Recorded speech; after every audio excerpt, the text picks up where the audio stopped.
The door crashes open. 4 men enter. 18-year-old Lydia Harper knows immediately why they've come. Her stepfather, Truman Wade, sold her like livestock to cover his gambling debts. She stands frozen in her mother's faded blue dress as strangers begin bidding on her life. But one quiet cowboy changes everything with an impossible offer freedom. This is the story of how the worst night became the beginning of everything. Stay until the end and comment your city so I know how far this story has traveled. The autumn wind carried dust through the streets of Durango, like whispered warnings. Lydia Harper had learned to read those warnings the way the air thickened before a storm, the way silence fell over the saloons before violence erupted, the way her stepfather's footsteps sounded different when he'd been losing at cards. Tonight, those footsteps were different. She heard them on the stairs outside her tiny room above the dry goods store, where she worked 16-hour days for barely enough to eat. Heavy, uneven, accompanied by other boots, multiple pairs, their rhythm purposeful and cold. Lydia's hand stilled over the dress she'd been mending by candlelight. The needle trembled between her fingers. It was past midnight. Truman Wade never came to her room this late unless something was terribly wrong. The door didn't just open, it exploded inward, the wood slamming against the wall with a crack that made her jump to her feet. Her stepfather filled the doorway, his face flushed with whiskey and something else, something that looked almost like shame, but not quite enough to stop him. "Get up," Truman growled. "We got business." Behind him, 3 men stepped into view. No 4. Lydia's breath caught as they filed into her small room, making it feel suddenly suffocating. These weren't Truman's usual drinking companions. These men had money, power, the kind of presence that made ordinary people step aside on the street. The first was Marcus Sullivan, owner of the Lucky Silver Saloon, a thick-necked man with cold eyes and hands that had broken more than one miner's jaw. The second was Raymond Pike, a gambler who owned half the buildings in Durango and was rumored to own pieces of men's souls besides. He dressed in expensive Eastern clothes and wore a gold watch chain that probably cost more than Lydia would earn in 10 years. The third was Chester Holbrook, a cattle rancher from the Northern Territory. Lydia had heard the whispered stories about Holbrook Ranch, about the way his workers feared him, about the women who went there and came back different, or didn't come back at all. And the fourth man was different. He stood slightly apart from the others, leaning against the doorframe with his arms crossed. He was younger than the rest, maybe 30, with sun-darkened skin and eyes the color of mountain stone. He wore simple clothes, worn denim, a dark shirt, scuffed boots. A black hat shadowed his face, but Lydia could feel his gaze on her, not like the others, not hungry or calculating. Watchful. Measuring. "What is this?" Lydia's voice came out steadier than she felt. She clutched the dress to her chest like armor. "Truman, what have you done? What I had to do," he said. And there it was, the shame trying to disguise itself as righteousness. "I got debts, girl. Serious debts. Pike here holds my markers for near about $4,000. I don't pay. I don't leave this town alive." $4,000. The number hit Lydia like a physical blow. She'd known Truman gambled. She'd known he was drowning. But this? "That's not my fault," she whispered. "I've given you every cent I earn. It ain't enough." Truman's voice cracked like a whip. "It's never been enough. Your mom married me to take care of you both, and when she died, you became my responsibility. Well, I'm done being responsible for free. These gentlemen here, they're willing to pay good money, real money." The room tilted. Lydia gripped the back of her chair to stay upright. Pay money for what? But she knew. God help her, she knew. Raymond Pike stepped forward, his smile revealing tobacco-stained teeth.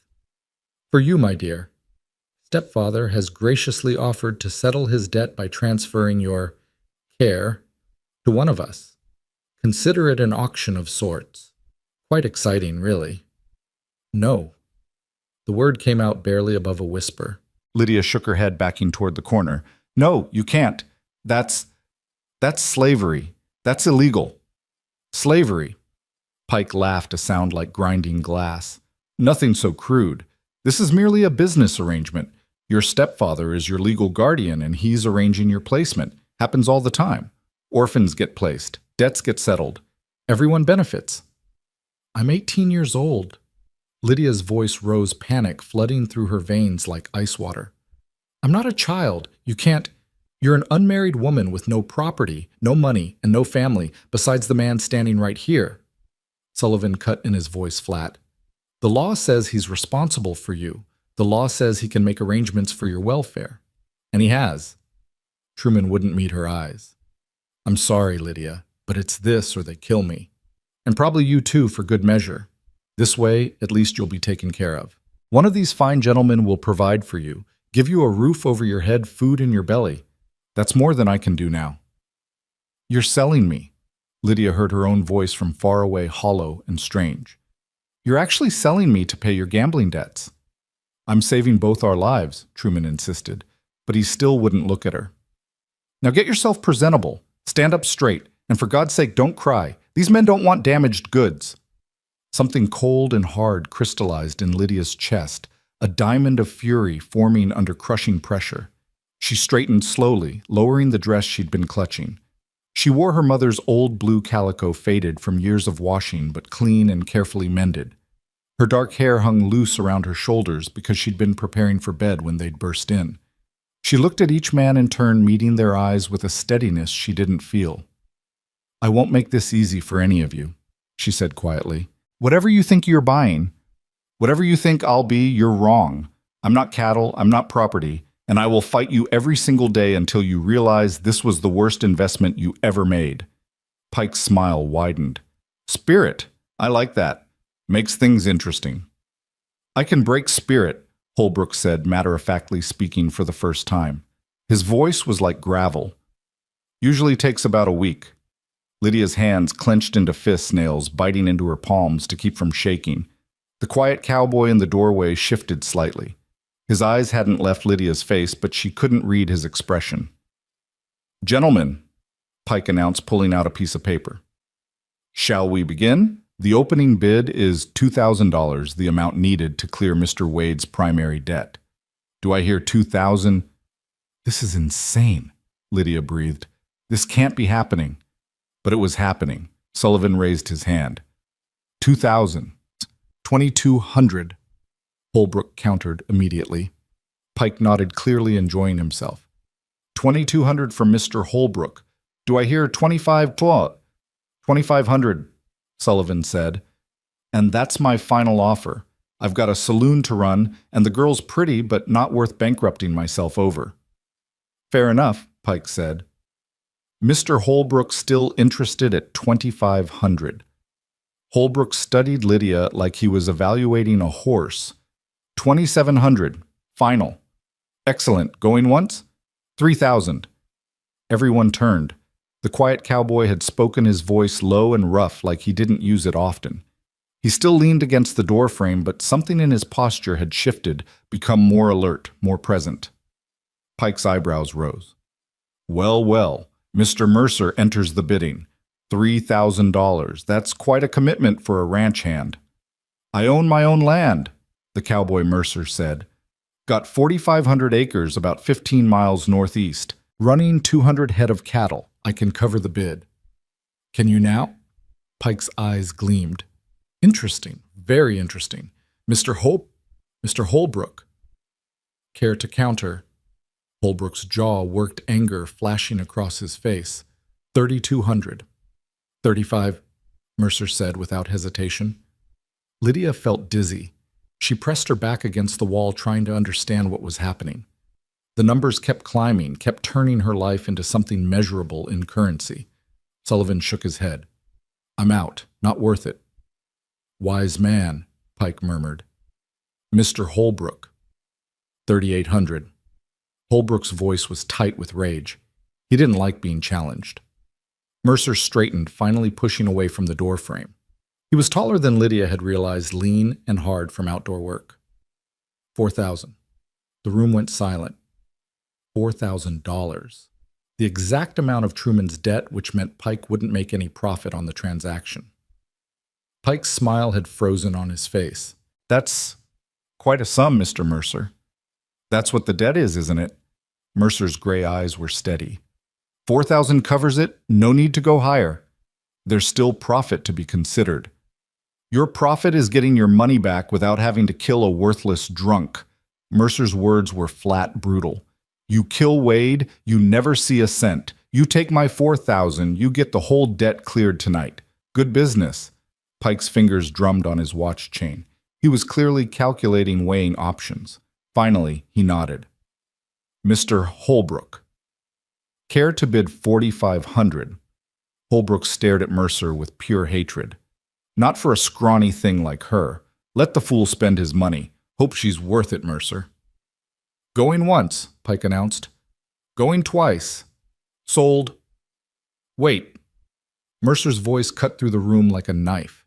He stepped forward, moving into the candlelight for the first time. Lydia could see his face clearly now, weathered from sun and wind, strong-jawed with a scar cutting through his left eyebrow. Not handsome in any conventional way, but compelling. Real. There's a condition, Mercer said. Pike frowned. What kind of condition? Mercer looked directly at Lydia. For the first time all night, someone was actually looking at her. Not at her body, not at her value, but at her. Into her eyes, seeing her as a person. She chooses, Mercer said. Everyone started talking at once. Truman sputtered something about not changing the deal. Sullivan laughed in disbelief. Holbrook cursed. Pike held up a hand for silence. Explain yourself, Mr. Mercer. I'm willing to pay $4,000, Mercer said. That clears Wade's debt completely, but only if the girl agrees to come with me of her own free will. She chooses. If she says no, the bid's void, and you can go back to your auction. That's the stupidest thing I've ever heard, Holbrook spat. Why would you give her a choice? Because I'm not buying a slave, Mercer said quietly. I'm offering an option, maybe the only option she's got tonight, but still a choice. She can pick one of you, or she can pick me, or she can pick to take her chances on the street. But it's her decision. Lydia's heart hammered so hard she thought it might break through her ribs. She stared at this strange cowboy who'd just done the most unexpected thing anyone had ever done in her life. Pike was studying Mercer with new interest. And if she chooses you, what exactly are you offering? Honest work for honest wages. A room in my ranch house, her own room with a lock on the door. 3 meals a day. Respect. And after 1 year, if she wants to leave, I'll give her traveling money and references for work anywhere she wants to go. You expect us to believe you're paying $4,000 for a cook and housekeeper? Sullivan's voice dripped with skepticism. I expect you to take my money and clear Wade's debt. Mercer's voice hardened. What happens after that is between me and her. That's the deal. Take it or leave it. Pike considered for a long moment. Then he shrugged. It's irregular, but your money spends the same as anyone else's. Very well. Miss Harper. You've heard Mr. Mercer's offer. You've seen the alternative. What's your choice? Every eye in the room fixed on Lydia. She felt the weight of that attention like physical pressure trying to crush her down into nothing. She looked at Sullivan cold and violent, a man who would use her and discard her like trash. She looked at Holbrook cruel and controlling, a man who'd admitted he specialized in breaking spirits. She looked at her stepfather, who couldn't even meet her eyes after selling her like livestock. She looked at Pike, who would own her debt and her life if she refused everyone, and he would find ways to collect that she didn't want to imagine. And she looked at Mercer, the quiet cowboy who just offered her something she'd thought lost forever a choice. Maybe it was an illusion. Maybe he was lying. Maybe this was just a different kind of trap. But it was the only hand extended in her direction that didn't look like a fist. I choose Mr. Mercer, Lydia said, her voice clear and steady. If he means what he says about honest work and freedom to leave, then I choose him. Something flickered in Mercer's eyes, relief maybe, or satisfaction. He nodded once, sharp and sure. Done, he said. He pulled a leather wallet from his jacket and began counting out bills. $4,000, count it if you want. Pike took the money with eager hands, shuffling through the bills quickly. It's all here. Excellent. Mr. Wade, your debt is cleared. Get out of my sight before I remember how much I dislike you. Truman actually looked at Lydia then, and for a moment something almost like regret crossed his face. But then he was moving, pushing past the other men, practically running from the room. She heard his boots clattering down the stairs, heard the outside door slam. And just like that, her stepfather was gone from her life forever. Well, Pike said cheerfully, pocketing the money. Pleasure doing business with you, Mercer. Miss Harper, I hope you realize how lucky you are. Not every woman gets to choose her fate. Lucky? Lydia repeated flatly. Yes, I feel incredibly fortunate. Pike laughed, completely missing or ignoring her sarcasm. He tipped his hat and left Sullivan and Holbrook following. Holbrook paused at the door, looked back at Mercer and said, "You're a fool. That money could have bought you 3 good horses and a breeding bull." "Probably," Mercer agreed, "but I don't need a bull right now." Holbrook grunted and disappeared down the stairs. And then it was just Lydia and Mercer standing in her tiny room with a guttering candle casting shadows on the walls. The silence stretched between them, heavy with everything unsaid. "Thank you," Lydia finally whispered, for what you did. Giving me a choice, even if it wasn't much of one." "It was more than they were offering," Mercer said. He pulled a folded paper from his pocket. "This is for you." Lydia took it with shaking hands. It was a contract written in neat handwriting. Agreement between Cole Mercer and Lydia Harper, terms of employment. Miss Harper will work as cook and housekeeper at Mercer Ranch. Wages, $30 per month paid in cash on the last day of each month. Room and board provided, including private quarters with locking door. Work hours sunrise to sundown, 6 days per week. Sundays free. Contract term 1 year from date of signature. At end of 1 year, Miss Harper may choose to renew contract, negotiate new terms, or leave with $100 traveling money and written references. Miss Harper may terminate contract at any time with 2 weeks' notice and will receive all wages earned plus $50 traveling money. Mr. Mercer agrees to provide protection, respect, and professional treatment at all times. Signed, Cole Mercer. The signature line for her name was blank, waiting. Lydia read it 3 times, searching for the trap, for the hidden clause that would bind her into something terrible. But the words said exactly what they seemed to say. "This is real," she asked. "You're really offering me paid employment?" Not anything else." "I need help running my ranch," Cole said. "Lost my mother 2 months ago. She used to handle the house, the cooking, the garden, all of it. Place is falling apart without her. You need safety and income. Seems like a fair trade." "People will talk," Lydia said quietly. "An unmarried woman living at your ranch. They'll assume. Let them assume what they want." Cole's jaw tightened. "Anyone who knows me knows I don't lie, and I keep my word. Anyone who doesn't know me can go to hell. Their opinions don't pay my bills or run my cattle." Despite everything, Lydia almost smiled. There was something solid about this man, something that felt like bedrock after years of sinking sand. "Do you have a pen?" she asked. Cole produced a pencil from his pocket. Lydia bent over the contract using her small table for support and signed her name carefully. Lydia Marie Harper. It felt like signing a Declaration of Independence. "Good," Cole said, taking the contract and folding it carefully. He handed it back to her. "Keep this. If anyone questions the arrangement, show them the contract. It's legal and binding." "When do we leave?" Lydia asked. "Now if you're ready, I've got a wagon outside. We can load whatever you want to bring." Lydia looked around her tiny room. She owned almost nothing: a few dresses, her mother's Bible, a hairbrush, a small wooden box with her mother's wedding ring inside. Everything she valued in the world would fit in a single bag. "I can be ready in 5 minutes," she said. "Take your time." Cole moved to the door, giving her privacy. "I'll be downstairs with the wagon." He left his boots quiet on the stairs. Lydia stood alone in the room where she'd lived for the past 3 years, worked herself sick, trying to earn enough to survive. Cried herself to sleep more nights than she could count. Dreamed of escape that never came. Until tonight. She changed quickly into her brown traveling dress, the warmest one she owned. She packed her spare clothes, her mother's things, the few books she'd managed to keep. Everything fit into a worn carpet bag that had been her mother's. Before she left, she took one last look at the room. Then she blew out the candle, picked up her bag, and walked down the stairs without looking back. Cole waited by a sturdy wagon hitched to 2 strong horses. The night was cold, stars bright and merciless overhead. The street was empty. Most of Durango was asleep, unaware that Lydia Harper's life had just been auctioned and redeemed in the same hour. Cole took her bag and placed it in the wagon bed, then offered his hand to help her up onto the seat. Lydia hesitated for just a moment before taking it. His hand was rough with calluses, warm and steady.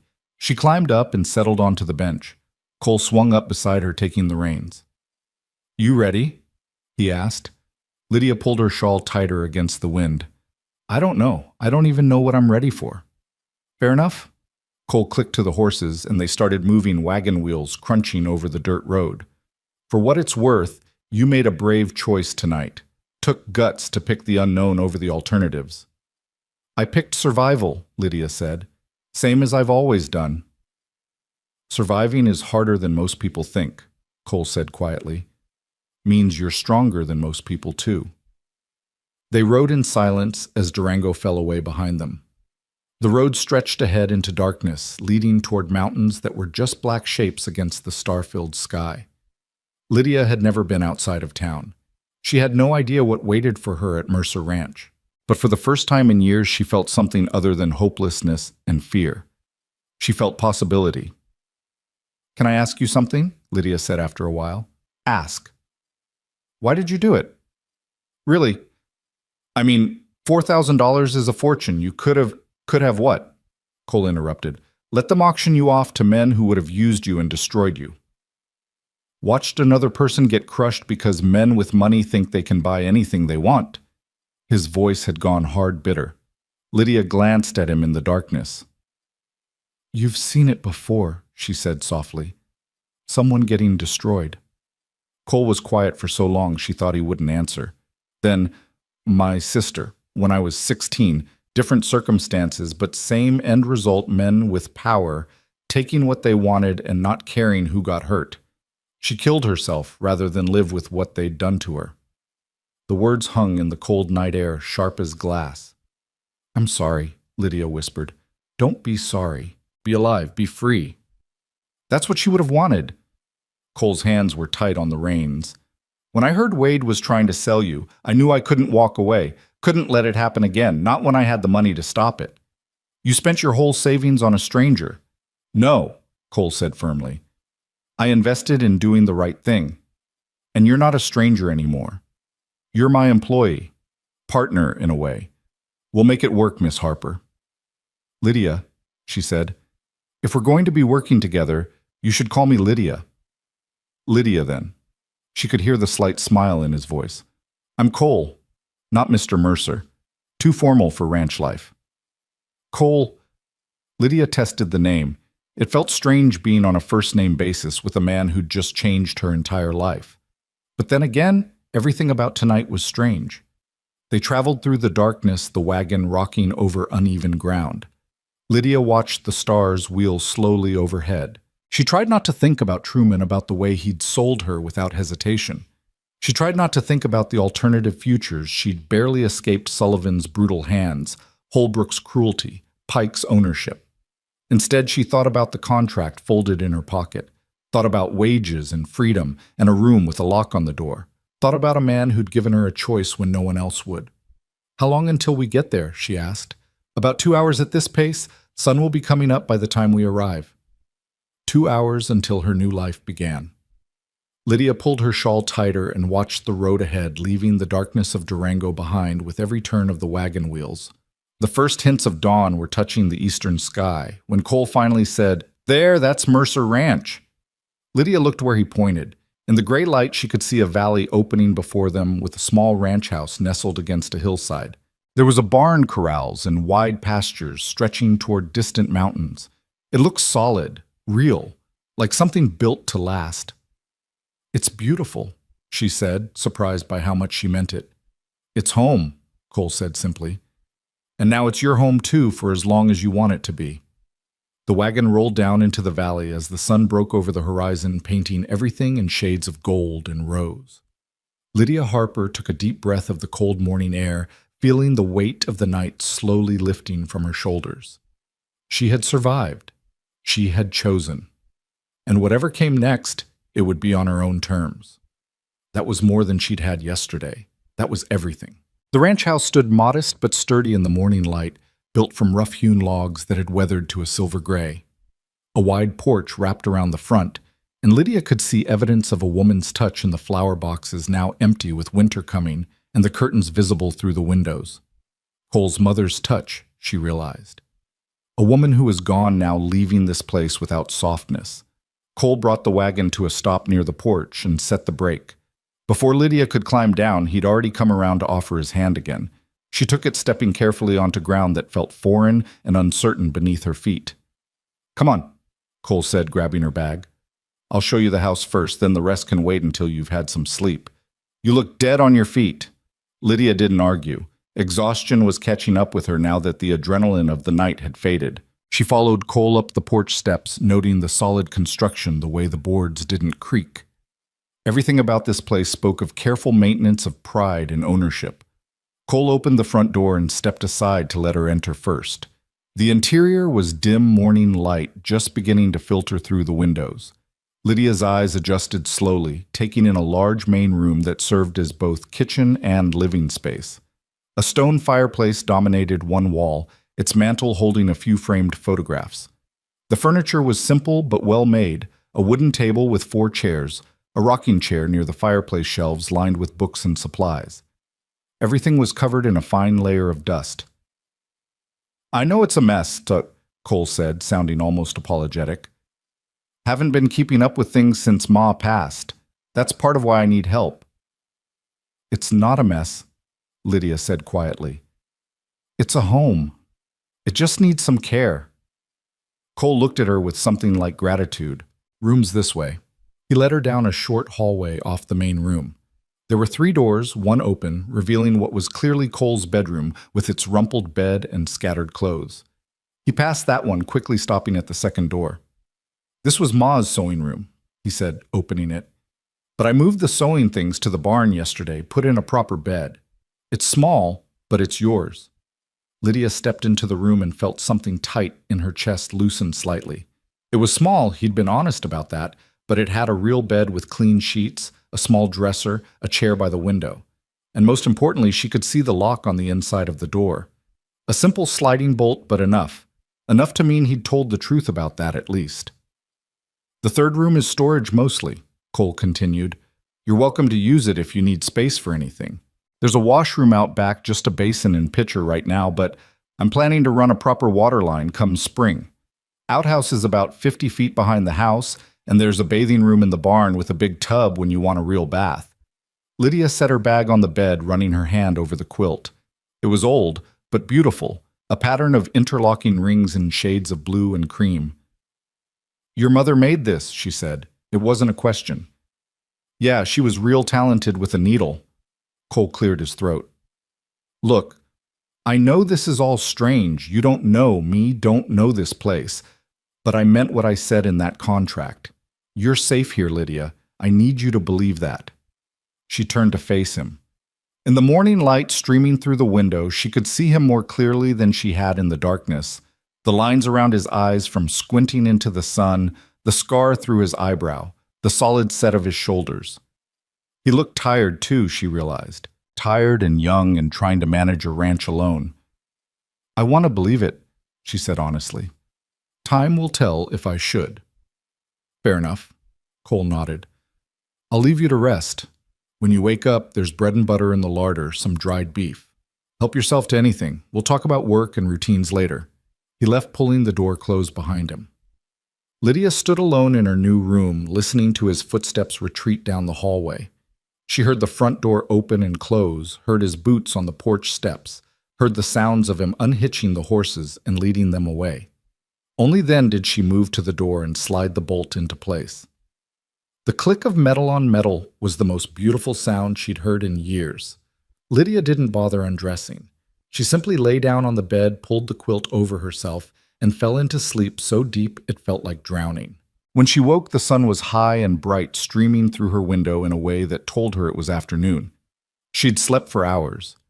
Lydia sat up slowly, disoriented, her mind fuzzy with the residue of dreamless sleep. For a moment, she didn't remember where she was. Then it all came rushing back: the auction, the choice, the wagon ride through darkness, this room with its lock on the door. She was at Mercer Ranch. She was free from Truman Wade.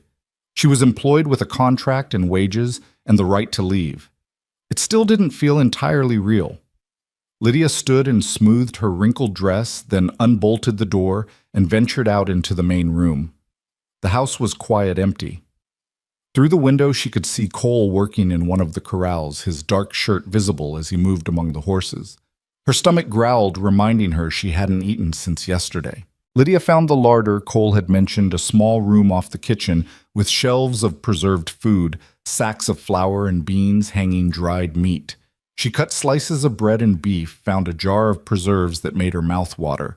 She ate standing at the counter, watching through the window as Cole worked. He moved with easy competence, checking hooves, examining a horse's teeth, leading animals from one pen to another. This was his world, she realized. He belonged here the way some people never belonged anywhere. When she'd finished eating, Lydia looked around the kitchen with new eyes. Dust covered everything. Dishes were stacked in a basin waiting to be washed. The floor needed sweeping. The windows were filmed with dirt. She'd been hired to work. Might as well start. Lydia found cleaning supplies in a cupboard and set to work. She started with the dishes, heating water on the stove and scrubbing until her hands were red. Then she swept the floors, moving furniture to get into corners. She washed the windows, wiped down shelves, beat the dust from the rug near the fireplace. She was elbow-deep in scrubbing the kitchen table when Cole came in, stopping short at the doorway. "You didn't have to start today," he said. "I told you to rest." "I did rest. I slept for hours." Lydia kept scrubbing. "And I work better when I'm doing something useful. Keeps my mind occupied." Cole nodded slowly, understanding more than she'd said. "Well, the place already looks better, thank you." "It's what you're paying me for." "Not yet, I'm not. You haven't been here a full day." He moved to the stove, checking the fire. "You know how to cook." "I can manage. Nothing fancy, but I won't poison you." "Fancy isn't what I need, just food that doesn't taste like leather." He pulled out a ham from the larder. "This is probably our best bet for tonight. There's potatoes in the cellar, and I think there's still some canned tomatoes from Ma's garden." They worked together in the kitchen, moving around each other with the careful awareness of strangers sharing space. Cole hauled water and stoked the fire while Lydia prepared the meal. She sliced potatoes thin and fried them in a skillet, heated the tomatoes with a bit of sugar to cut the acid, warmed the ham. It was simple food, but it was honest and filling. They ate at the table as the sun set, painting the windows orange and gold. "This is good," Cole said after a few bites. "Real good. Best meal I've had in weeks. It's just ham and potatoes. It's hot and it's not burned and someone else cooked it. That makes it the best meal I've had in weeks." He took another bite. "Tell me about yourself, Lydia. Where are you from originally?" She hesitated, fork halfway to her mouth. "Why do you want to know?" "Because you work for me now. Because we're going to be living under the same roof. Because I'm curious." He met her eyes. "But if you don't want to talk about it, that's fine too." Lydia set down her fork. "I'm from Missouri originally, small town called Lexington. My father died when I was 8, farm accident. My mother remarried a year later. Truman Wade seemed nice enough at first, but that changed once the marriage was legal. We moved around a lot after that. He'd find work, lose it, find work somewhere else. Usually because of gambling or drinking or both." "And your mother?" "Died 2 years ago. Fever. After that it was just me and Truman, and he got worse. Started owing money to dangerous people. Started looking at me like I was currency instead of family." She picked up her fork again, stabbing at a potato. "You know the rest." Cole was quiet for a moment. "Your mother would be proud of you. The way you stood up to those men last night, the choice you made. Or she'd be ashamed I let myself get sold in the first place. You didn't let anything happen. Men made choices, bad choices. You survived them and found a way forward. That's all anyone can do." Lydia looked at him across the table. "Why are you being so kind to me?" "Why wouldn't I be?" "Because most men aren't. Because you spent $4,000 and you're getting a housekeeper who doesn't even know if she can do the job properly. Because I'm a human being and so are you," Cole interrupted. "Lydia, I don't know what kind of men you've dealt with in your life, but basic decency isn't kindness. It's just the minimum we owe each other." She wanted to believe him. God, she wanted to believe that simple human decency existed somewhere in the world. "What about you?" she asked, changing the subject. "You said you own this ranch. How did that happen?" Cole leaned back in his chair. "My father started it 20 years ago. Came out here when this was still rough territory, staked a claim, built this house with his own hands. He and Ma worked themselves nearly to death getting it established. When I was old enough, I worked right alongside them. Pa died 5 years ago, heart gave out.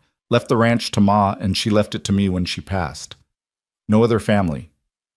Just my sister, and she's gone. His voice went flat.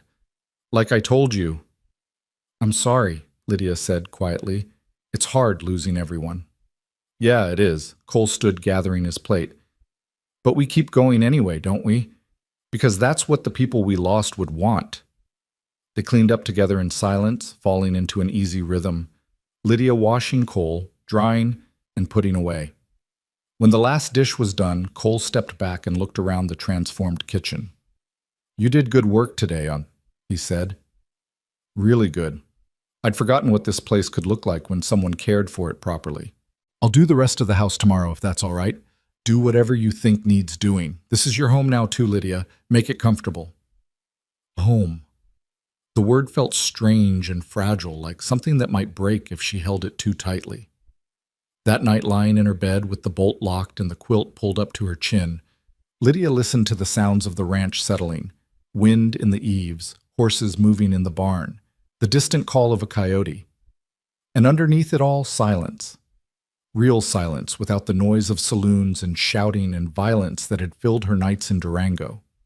She slept. The days that followed developed a rhythm.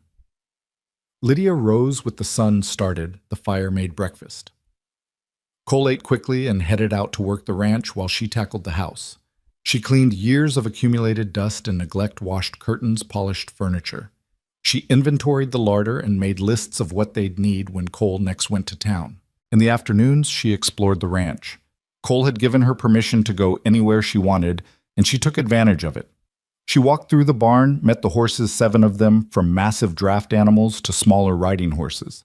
She investigated the chicken coop, empty now, and made a note to ask Cole about getting laying hens. She followed the creek that ran through the property, finding places where ice was already forming at the edges. The land was beautiful in a way that made her chest ache. Mountains rose in the distance, their peaks already white with snow. The valley stretched wide and open grass turning gold with the season. Everything felt vast and clean, so different from the cramped, dusty streets of Durango. On the 3rd day, Cole taught her how to milk the ranch's 2 cows. You'll need to do this every morning and evening, he said, demonstrating the rhythm of squeezing and pulling. They need regular milking or they'll get uncomfortable and start producing less. Lydia watched his hands, then tried to replicate the motion. The cow shifted and she jerked back.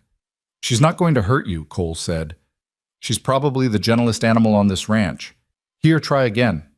He guided her hands into position, his fingers warm and rough against hers. Lydia tensed instinctively at the contact, but he pulled away as soon as she had the right grip. There you go, he said. Just keep that rhythm steady. It took her a while, but eventually she got milk streaming into the bucket. The sound was satisfying, rhythmic. The cow stood placid and patient, chewing her cud. I did it, Lydia said, surprised by how pleased she felt. You're a natural. Cole smiled and it transformed his face. He looked younger when he smiled, less burdened.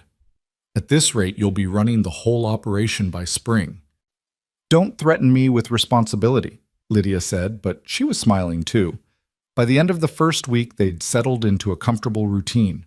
Cole worked outside, managing the cattle and horses and the 100 tasks that came with running a ranch.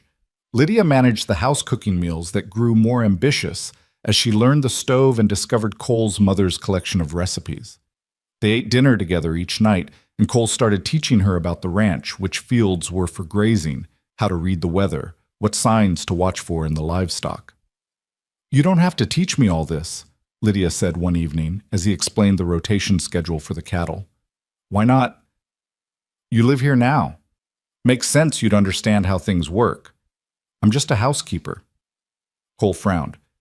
You're a member of this household. That means you should know what's happening, understand the business. If something happened to me, you'd need to know enough to keep things running until you could get help. The thought of something happening to Cole sent an unexpected spike of fear through Lydia's chest. She pushed it aside, not wanting to examine why the idea bothered her so much. All right, she said. Teach me. So he did. In the evenings after dinner, they'd sit at the table and he'd show her his ledgers explaining income and expenses, profit and loss. He showed her maps of the property, taught her the names of neighboring ranches. He was patient when she asked questions, and he never made her feel stupid for not knowing something. "You're smart," he said one night after she'd caught an error in his arithmetic.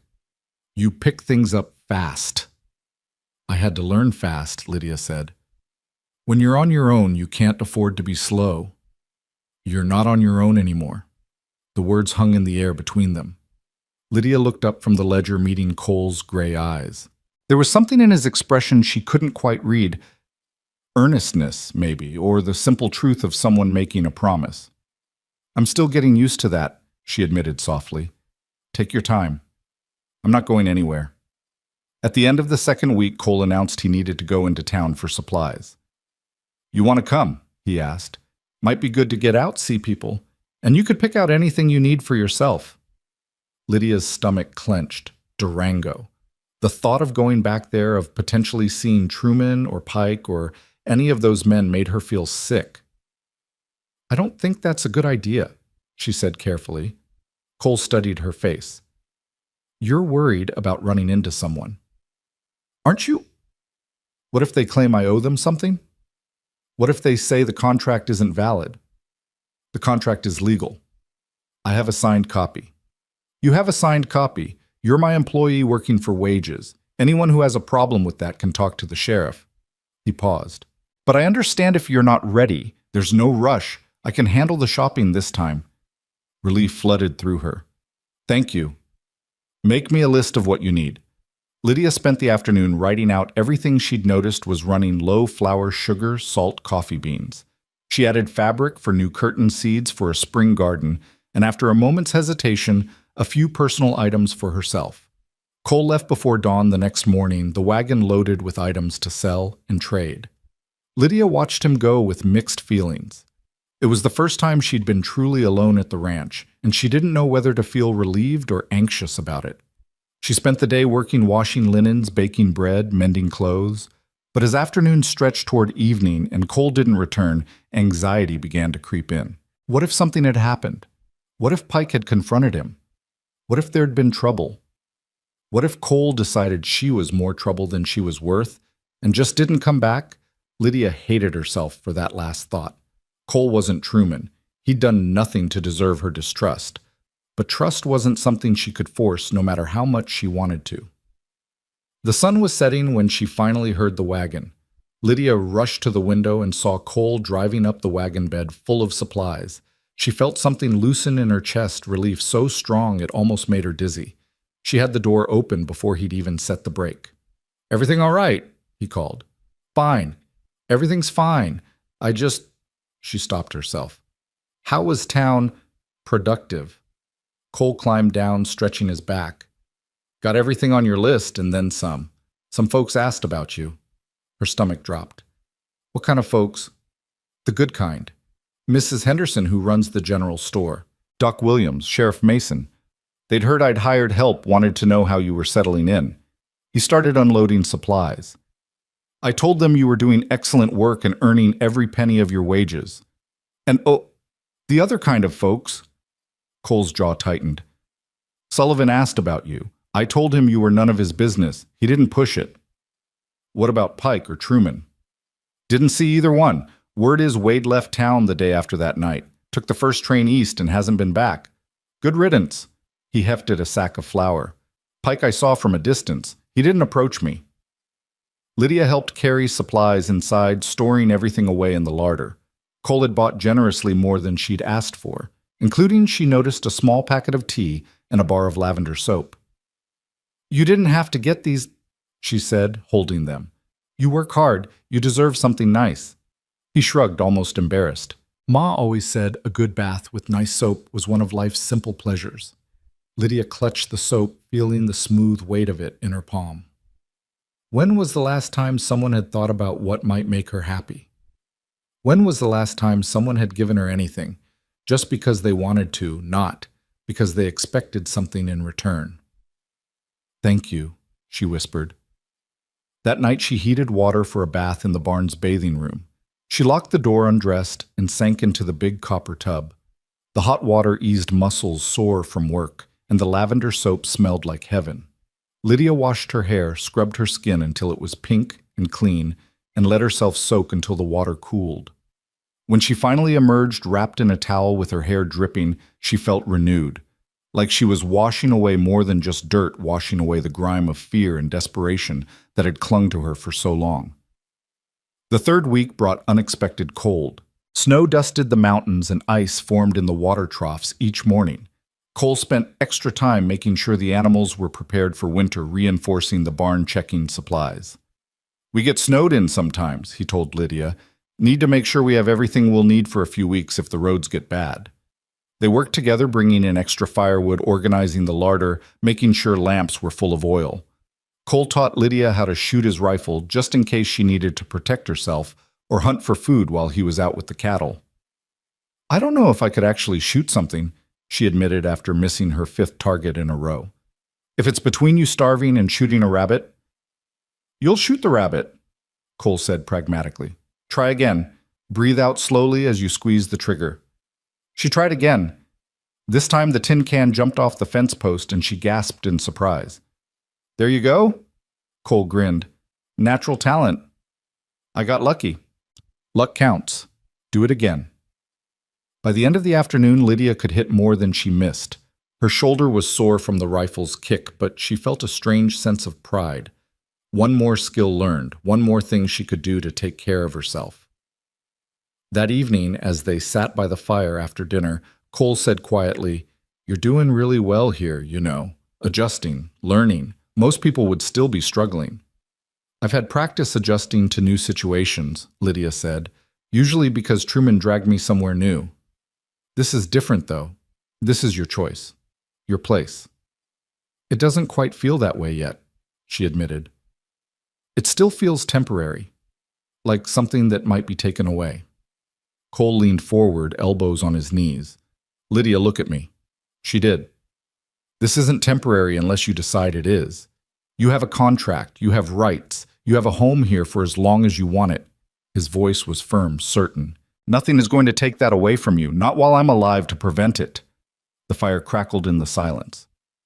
Lydia felt tears prickling at the corners of her eyes and blinked them back hard. "I'm trying to believe that," she whispered. "Keep trying. Eventually, it'll stick." But the fragile peace was about to shatter. It was early on a cold morning in the 4th week when they heard the riders coming. Lydia was in the kitchen kneading bread dough when she heard the sound of multiple horses approaching fast. Her hand stilled flour dusting her skin like snow. Cole came in from the barn, his face grim. "Get inside. Lock the door." "What is it?" "Don't know yet, but 6 riders coming hard usually isn't a social call." Lydia's heart hammered.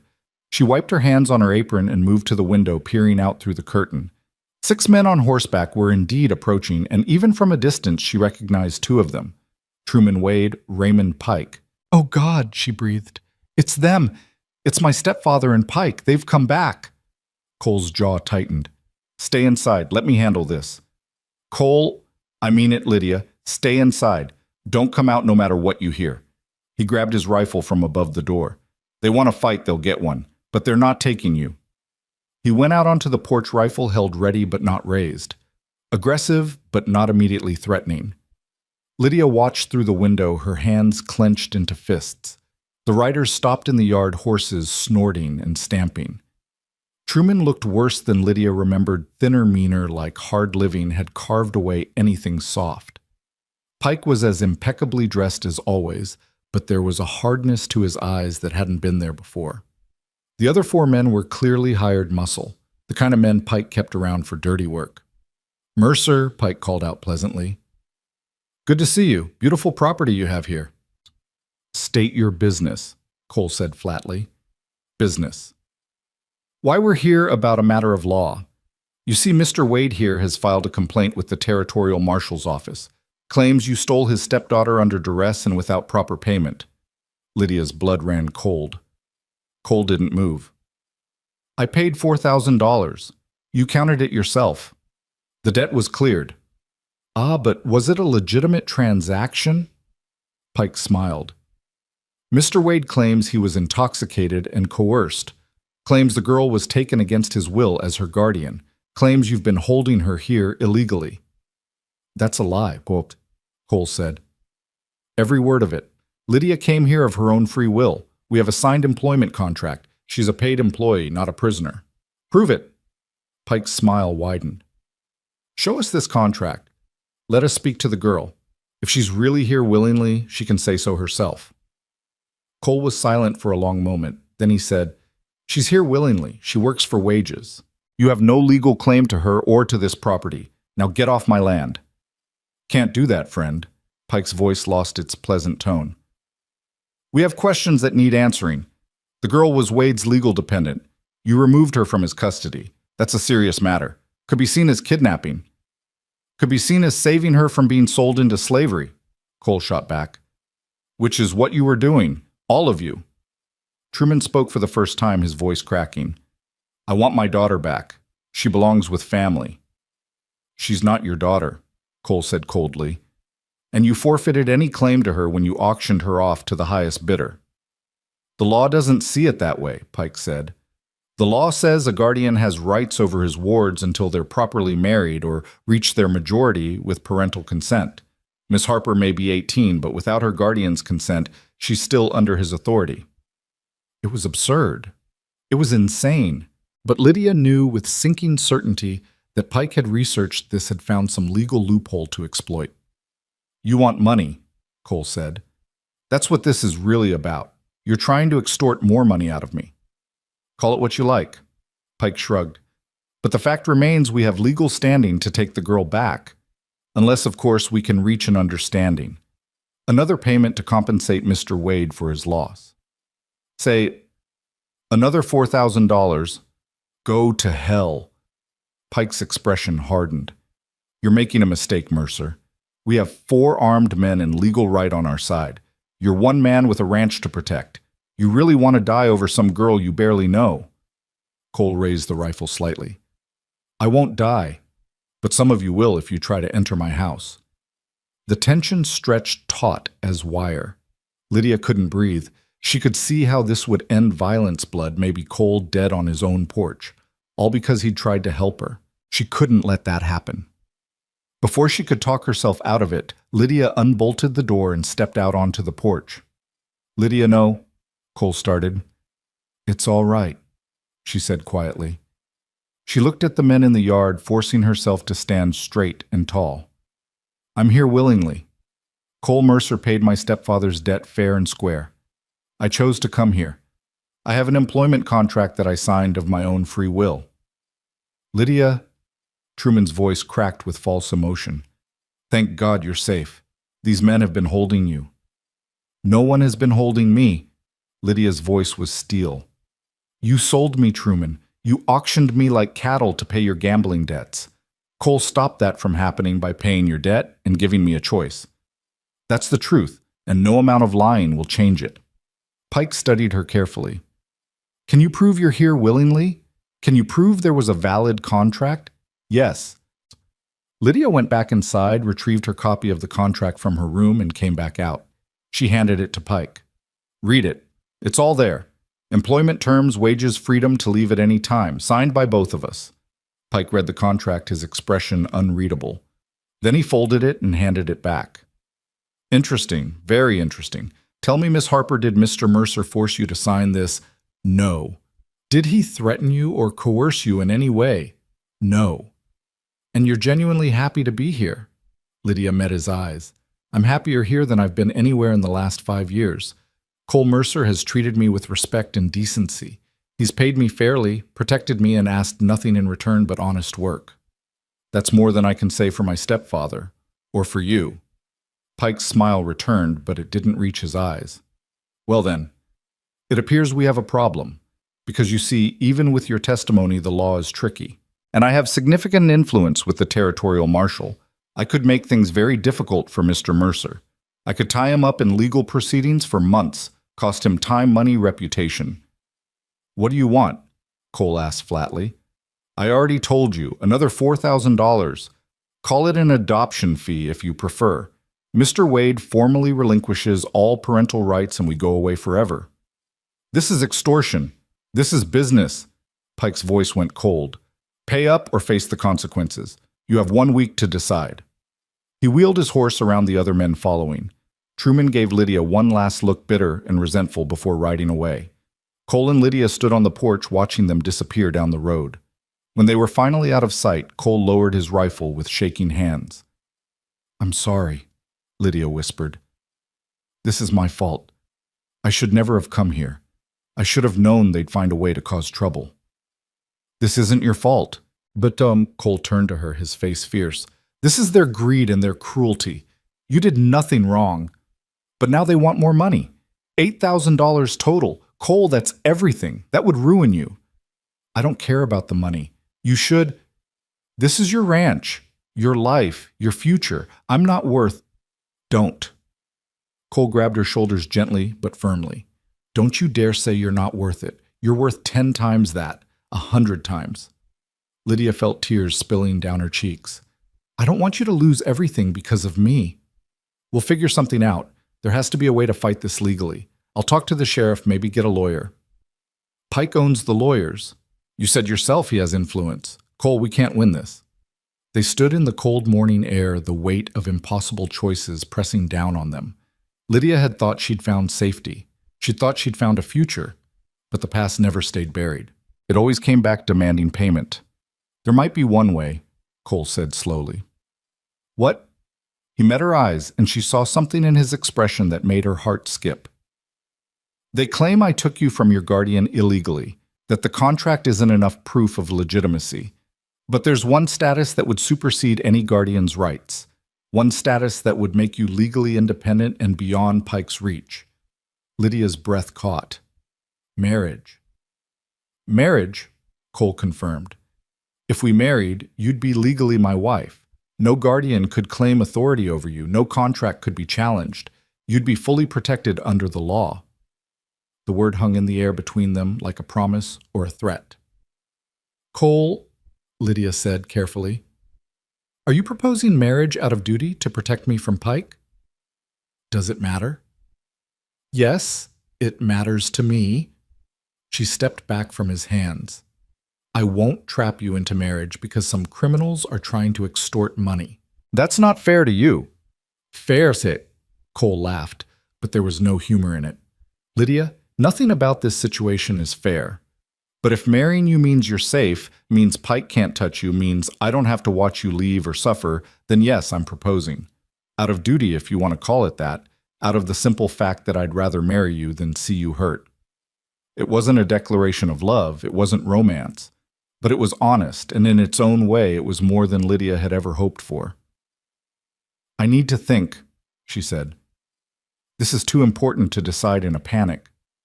"We have a week," Cole said. "Think all you need, but know this, whatever you decide, I'm not giving you up to those bastards. If you say no to marriage, we'll find another way, even if I have to pay them every cent I have." Lydia nodded, unable to speak past the lump in her throat.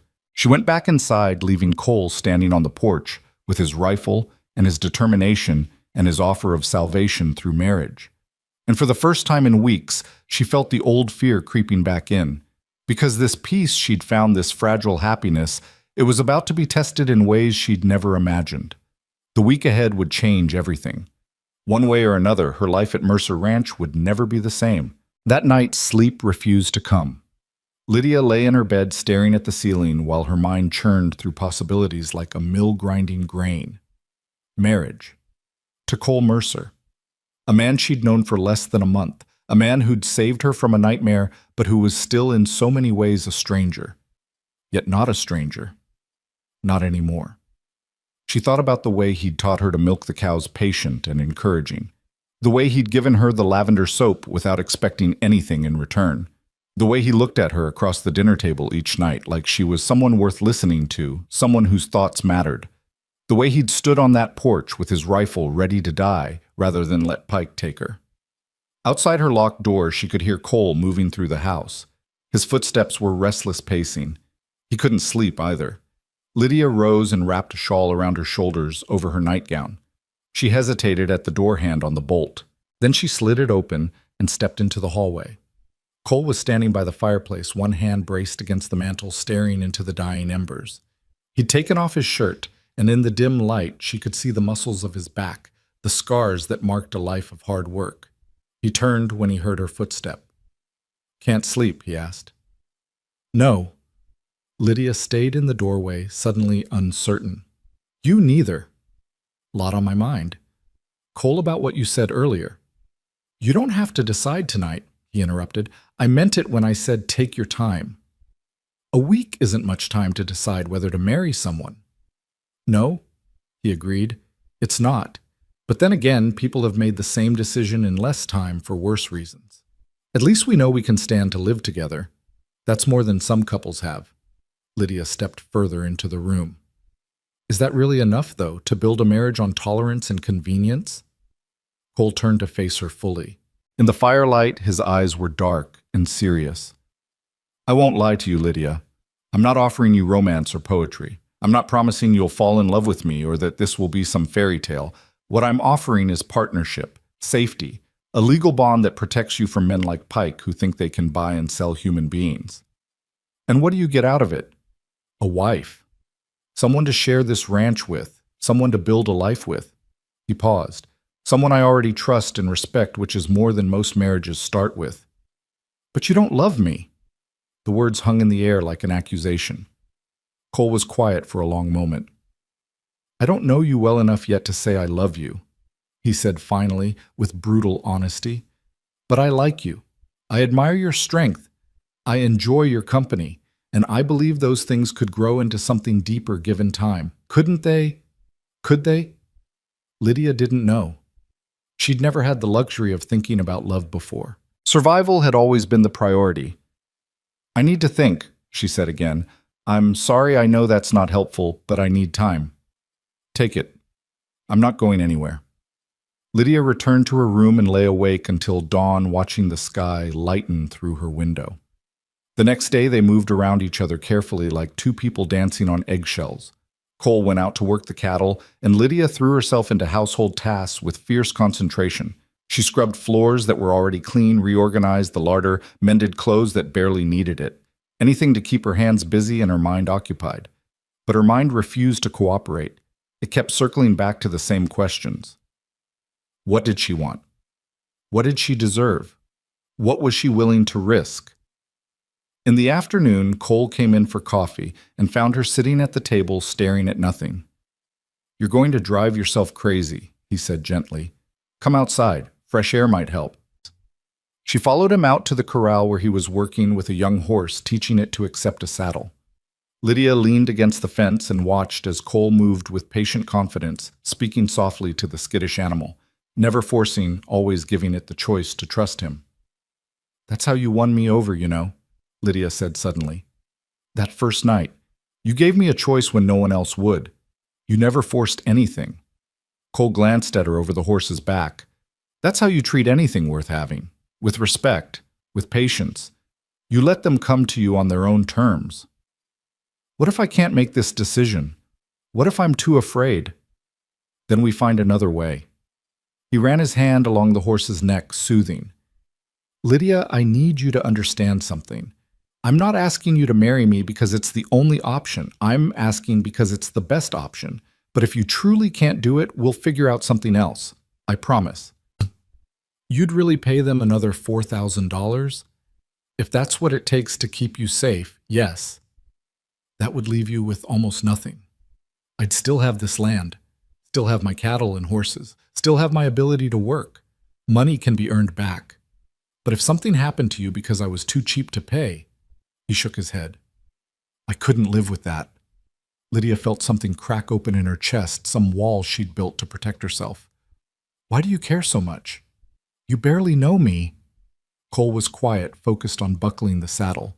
Then he said, "My sister's name was Elizabeth. Beth, we called her.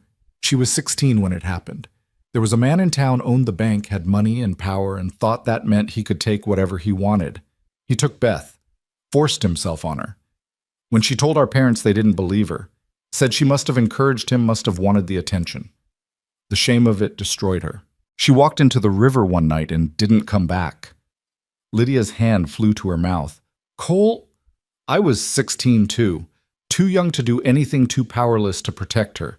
I swore if I ever had the chance to stop something like that from happening again, I would, no matter the cost. He finally looked at her, his eyes fierce with old pain. When I saw you standing in that room with those men bidding on you like you were property, I saw Beth. Saw what could have been if someone had stepped in. So I did, and I'd do it again 1,000 times. I'm not your sister. No, you're your own person with your own strength and your own story, but that doesn't change the fact that you deserve better than what was happening to you. And you deserve better now than being forced into marriage out of fear. Then why offer it at all? Because sometimes the best choice available is still a compromise, and because... He paused, seeming to struggle with something. Because I think we could be good for each other, Lydia. I think we could build something real here, if you're willing to try. Before she could respond, they heard horses approaching again. Both of them tensed, but it was only one rider this time. Sheriff Mason from Durango, a weathered man in his 50s with a badge pinned to his vest. Mercer, he called out, dismounting. Need a word? Cole's jaw tightened. What about... Got a complaint filed yesterday. Raymond Pike claims you're holding a young woman here against her will. Says her legal guardian wants her returned. The sheriff pulled out a piece of paper. I'm obligated to investigate. The complaint is false, Cole said flatly. Miss Harper is here willingly. She's my employee working under a legal contract. Sheriff Mason looked at Lydia.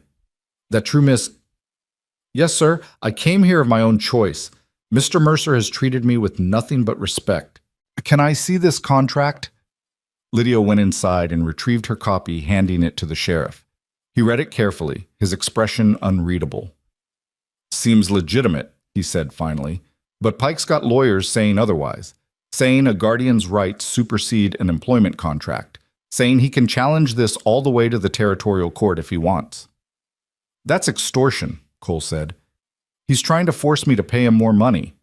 Maybe so, but he's operating within the law, technically speaking. Got the right paperwork, filed the right motions. Sheriff Mason looked uncomfortable. Look, I know Pike's a snake, but my hands are tied here. Unless Miss Harper has some other legal status that would make her independent of her guardian's authority, this could drag on for months. And Pike will make sure it costs you plenty in legal fees. What kind of other legal status? Lydia asked, though she already knew the answer. Marriage, mainly. A married woman isn't subject to a guardian's authority. Her husband becomes her legal protection. He folded the contract and handed it back. I'm not saying you should get married just to avoid legal trouble, but I am saying that's probably the quickest way to resolve this situation in your favor. After the sheriff left, Cole and Lydia stood in the yard as the sun sank lower. The air was cold enough that their breath misted. He's right, Lydia said quietly. Pike has us trapped. Either we pay him or we fight him in court or we get married. Those are our only options. You don't have to do anything you don't want to do. Don't I? Lydia turned to face him. Cole, if we fight this in court, it will cost you everything. Your savings, your time, your reputation. Pike will drag it out until you're bankrupt. And if we pay him, it sets a precedent. He'll just come back in a year asking for more. Marriage is the only option that actually ends this. Marriage should be a choice, not a trap. Then let me choose it. The words came out stronger than Lydia expected. Let me choose marriage on my own terms for my own reasons. Not because Pike is forcing me, but because I think you're right. I think we could be good for each other. I think we could build something real. Cole stared at her. You mean that... I'm terrified. I won't pretend I'm not. I've seen what marriage can be, my mother trapped with Truman, miserable and beaten down. But I've also seen the alternative, and I know that being alone in this world is its own kind of prison. She took a breath. You've given me more kindness in a month than I've had in years. You've treated me like a person, not property. If I have to get married to stay safe, I'd rather marry someone I actually respect and trust. That's not exactly a ringing endorsement. It's honest. And isn't that what you wanted, honesty between us? Cole nodded slowly. All right. If you're sure, if this is really what you want. I'm not sure about anything, Lydia admitted, but I'm willing to try. Isn't that enough? It'll have to be. They made plans that evening. They would ride into Durango in 2 days, get married by the justice of the peace, file the papers immediately. It would be simple, quick, legally binding.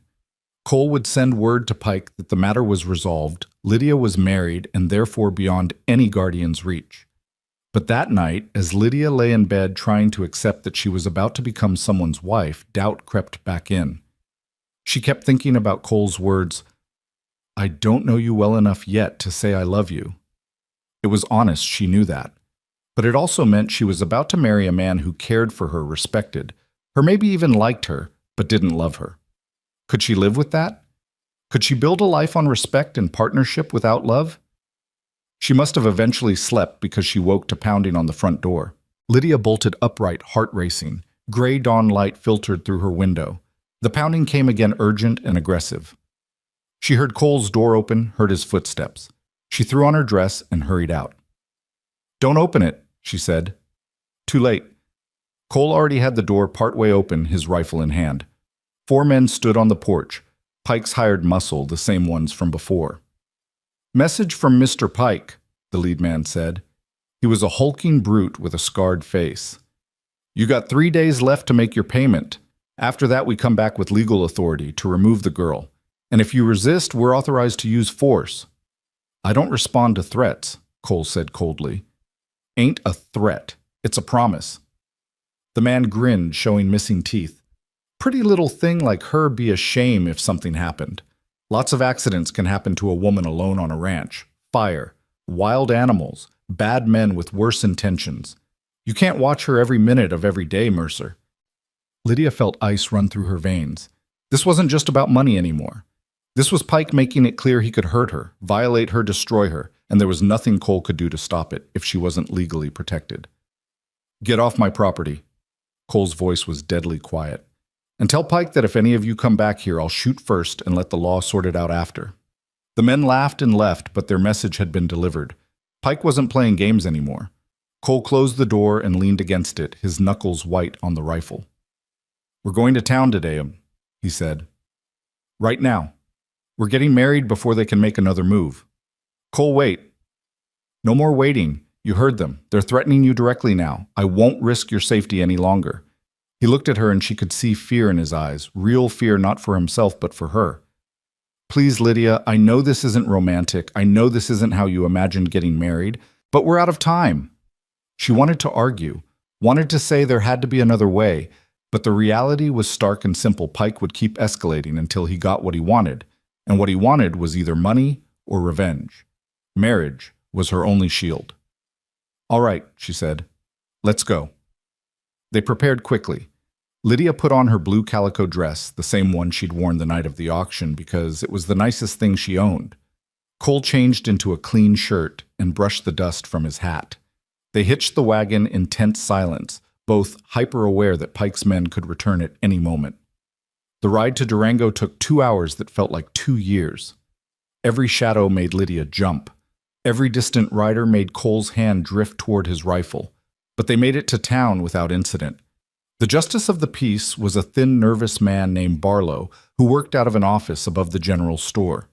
He looked surprised when Cole and Lydia appeared at his door. "We need to get married," Cole said without preamble. "Today. Now." Barlow blinked. "Well, there's paperwork, and I usually prefer to have a few days' notice. We'll pay double your usual fee, but it happens today." Money changed minds quickly. Within 15 minutes, they were standing in Barlow's dusty office with Mrs. Henderson from the general store and Doc Williams as witnesses. The ceremony was perfunctory, barely 5 minutes of legal language and required responses. "Do you, Cole Mercer, take this woman to be your lawfully wedded wife?" "I do." "Do you, Lydia Harper, take this man to be your lawfully wedded husband?" Lydia's mouth was dry. Her hands were shaking. This was it, the moment that would bind her legally to a man she'd known for a month. A good man, yes. A kind man. But still someone who didn't love her. "I do," she whispered. "Then by the power vested in me by the Colorado Territory, I pronounce you husband and wife. You may kiss the bride." Cole looked at her, a question in his eyes. Lydia nodded slightly. He leaned down and pressed a brief, chaste kiss to her lips, barely more than a brush of contact. It felt formal, dutiful, like sealing a business contract, which in many ways it was. "Congratulations," Barlow said, handing Cole the marriage certificate. "File this with the county clerk as soon as possible. Mrs. Mercer, you'll want to change your name on any legal documents." Mrs. Mercer. The name felt foreign and strange. They filed the certificate immediately, making sure everything was properly recorded. Then Cole drafted a formal letter to Raymond Pike stating that Lydia Harper was now Lydia Mercer, legally married, and therefore beyond any guardian's authority or claim. He had it notarized and sent via messenger to Pike's office. "That should end it," he said as they walked back to the wagon. "He can't touch you now. You're protected. Unless he decides to challenge the validity of the marriage somehow." "He can't. We followed every legal requirement. Had witnesses filed the papers, everything by the book." Cole helped her up onto the wagon seat. "You're safe, Lydia. Finally safe." She wanted to believe him, but safety felt like such a fragile thing, so easily shattered. They rode back toward the ranch in silence. The sun was high now, bright and cold. Lydia watched the landscape roll past and tried to accept that her life had just changed irrevocably. She was married. She was Cole Mercer's wife. She glanced at him from the corner of her eye. Her husband looked tense, his jaw-tight hands firm on the reins. What was he thinking? Did he regret this rushed marriage?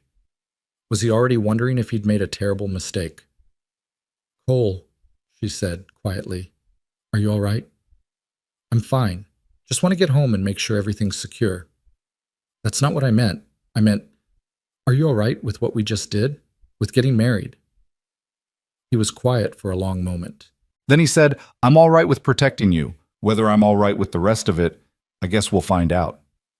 It wasn't reassuring, but it was honest, and Lydia had learned to value honesty above comfort.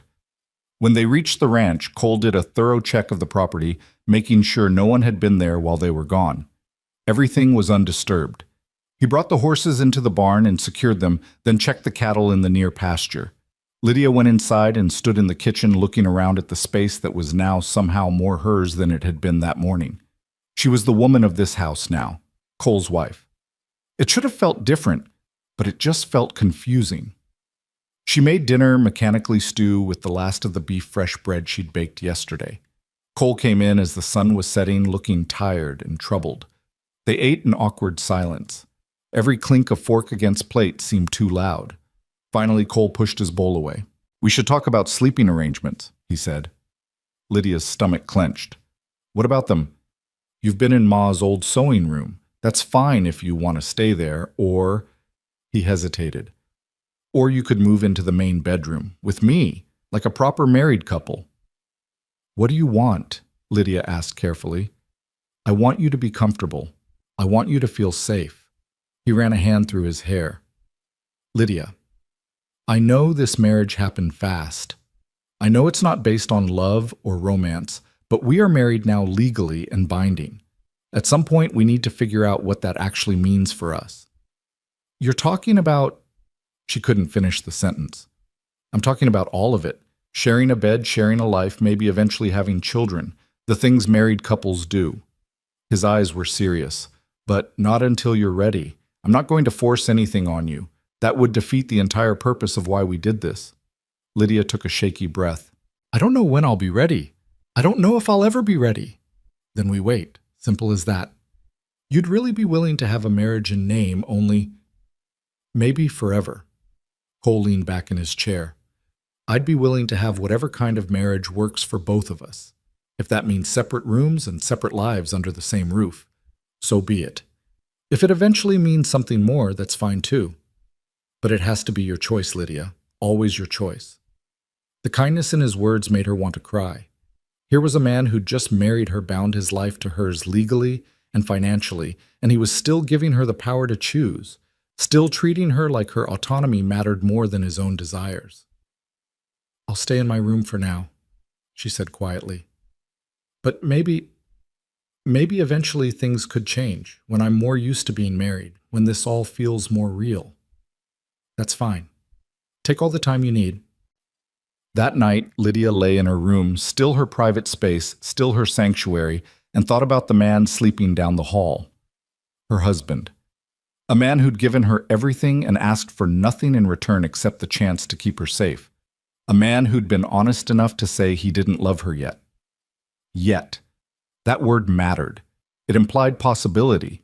It implied that love could grow given time and care and patience. Could she love him?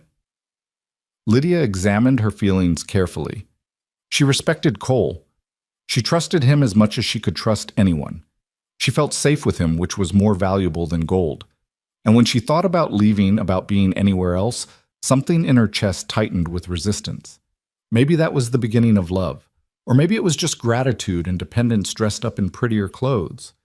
She didn't know, but she was willing to find out. The next 3 days were strange. They moved around each other carefully, both adjusting to their new status. Cole kept working the ranch and Lydia kept managing the house. To an outside observer, nothing would have seemed different. But there was a new awareness between them, a consciousness of being bound together legally and permanently. On the 4th day after their marriage, a messenger arrived with a letter from Pike's lawyer. Cole read it at the kitchen table, his expression darkening. "What does it say?" Lydia asked. "He's challenging the marriage. Says it happened too quickly after the initial complaint was filed, which makes it suspicious. Says it might have been coerced or fraudulent. He's filing papers with the territorial judge asking for an investigation." Lydia felt the room tilt. Can he do that? He can file whatever he wants. Whether the judge will take it seriously is another question. Cole crumpled the letter. "This is ridiculous. We followed every legal requirement. We have witnesses. We filed the proper paperwork. There's nothing fraudulent about it. But Pike has money and influence. He can drag this out." "Let him. We're married. That's a fact. He can't change that no matter how many lawyers he hires." But 2 days later, more of Pike's men showed up at the ranch. This time there were 8 of them, and they carried an official-looking document. "Court order," the lead man announced. "Says Mrs. Mercer here has to appear before Judge Hartwell in Durango in 1 week to testify about the circumstances of her marriage. Judge wants to verify there was no coercion." Cole read the document, his jaw working. "This is harassment. This is the law. You don't comply, the judge can issue a warrant for both your arrests." The man grinned. "Better get your story straight, Mercer. Judge Hartwell doesn't take kindly to people playing games with the legal system." After they left, Cole paced the kitchen like a caged animal. "Pike's bought the judge. Has to be. There's no legitimate reason to question our marriage. What do? We go to the hearing. We tell the truth. We prove the marriage is legitimate." He stopped pacing and looked at her. "Lydia, the judge, is going to ask you point blank if I forced you to marry me, if I coerced you or threatened you. You need to be absolutely clear that this was your choice." "It was my choice." "Was it really? Or did Pike's threats force you into something you didn't want?" Lydia met his eyes. "Pike's threats gave me a deadline, but the choice to marry you was mine. I could have said no. I could have taken my chances with the law or asked you to pay the money, but I chose marriage because I thought it was the best option for both of us." "You're sure you can say that convincingly?" "I'm sure." But privately, Lydia was terrified. What if the judge didn't believe her? What if Pike had paid him enough to rule against them regardless of the truth? What if this marriage that was supposed to protect her ended up being invalidated? The week crawled by with agonizing slowness. Lydia tried to focus on her work, but her mind kept spinning through possible scenarios. She practiced what she would say to the judge, rehearsing answers to questions she imagined he might ask. Cole grew increasingly tense and quiet. He spent long hours outside working until he was exhausted. At dinner, they made stilted conversation about the weather and the cattle and everything except what was really on their minds. On the night before the hearing, Lydia couldn't stand the silence anymore. She found Cole on the porch, staring out at the dark landscape. "We need to talk," she said. "About what? About tomorrow. About what happens if the judge rules against us."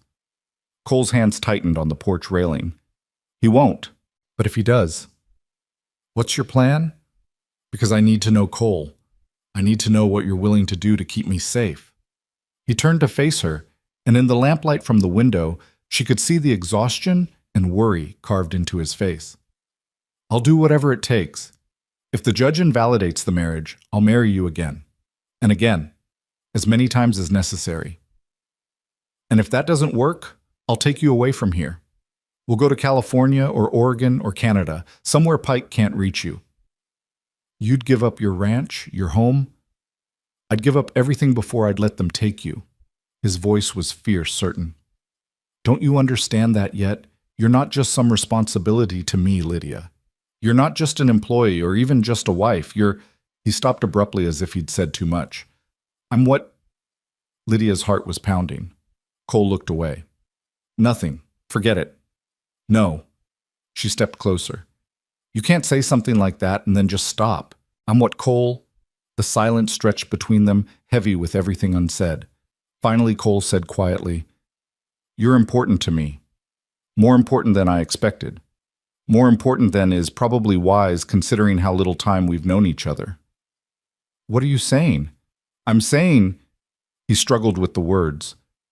I'm saying that this marriage might have started as a practical solution, but somewhere along the way it became more than that. For me, anyway. I don't know when it happened.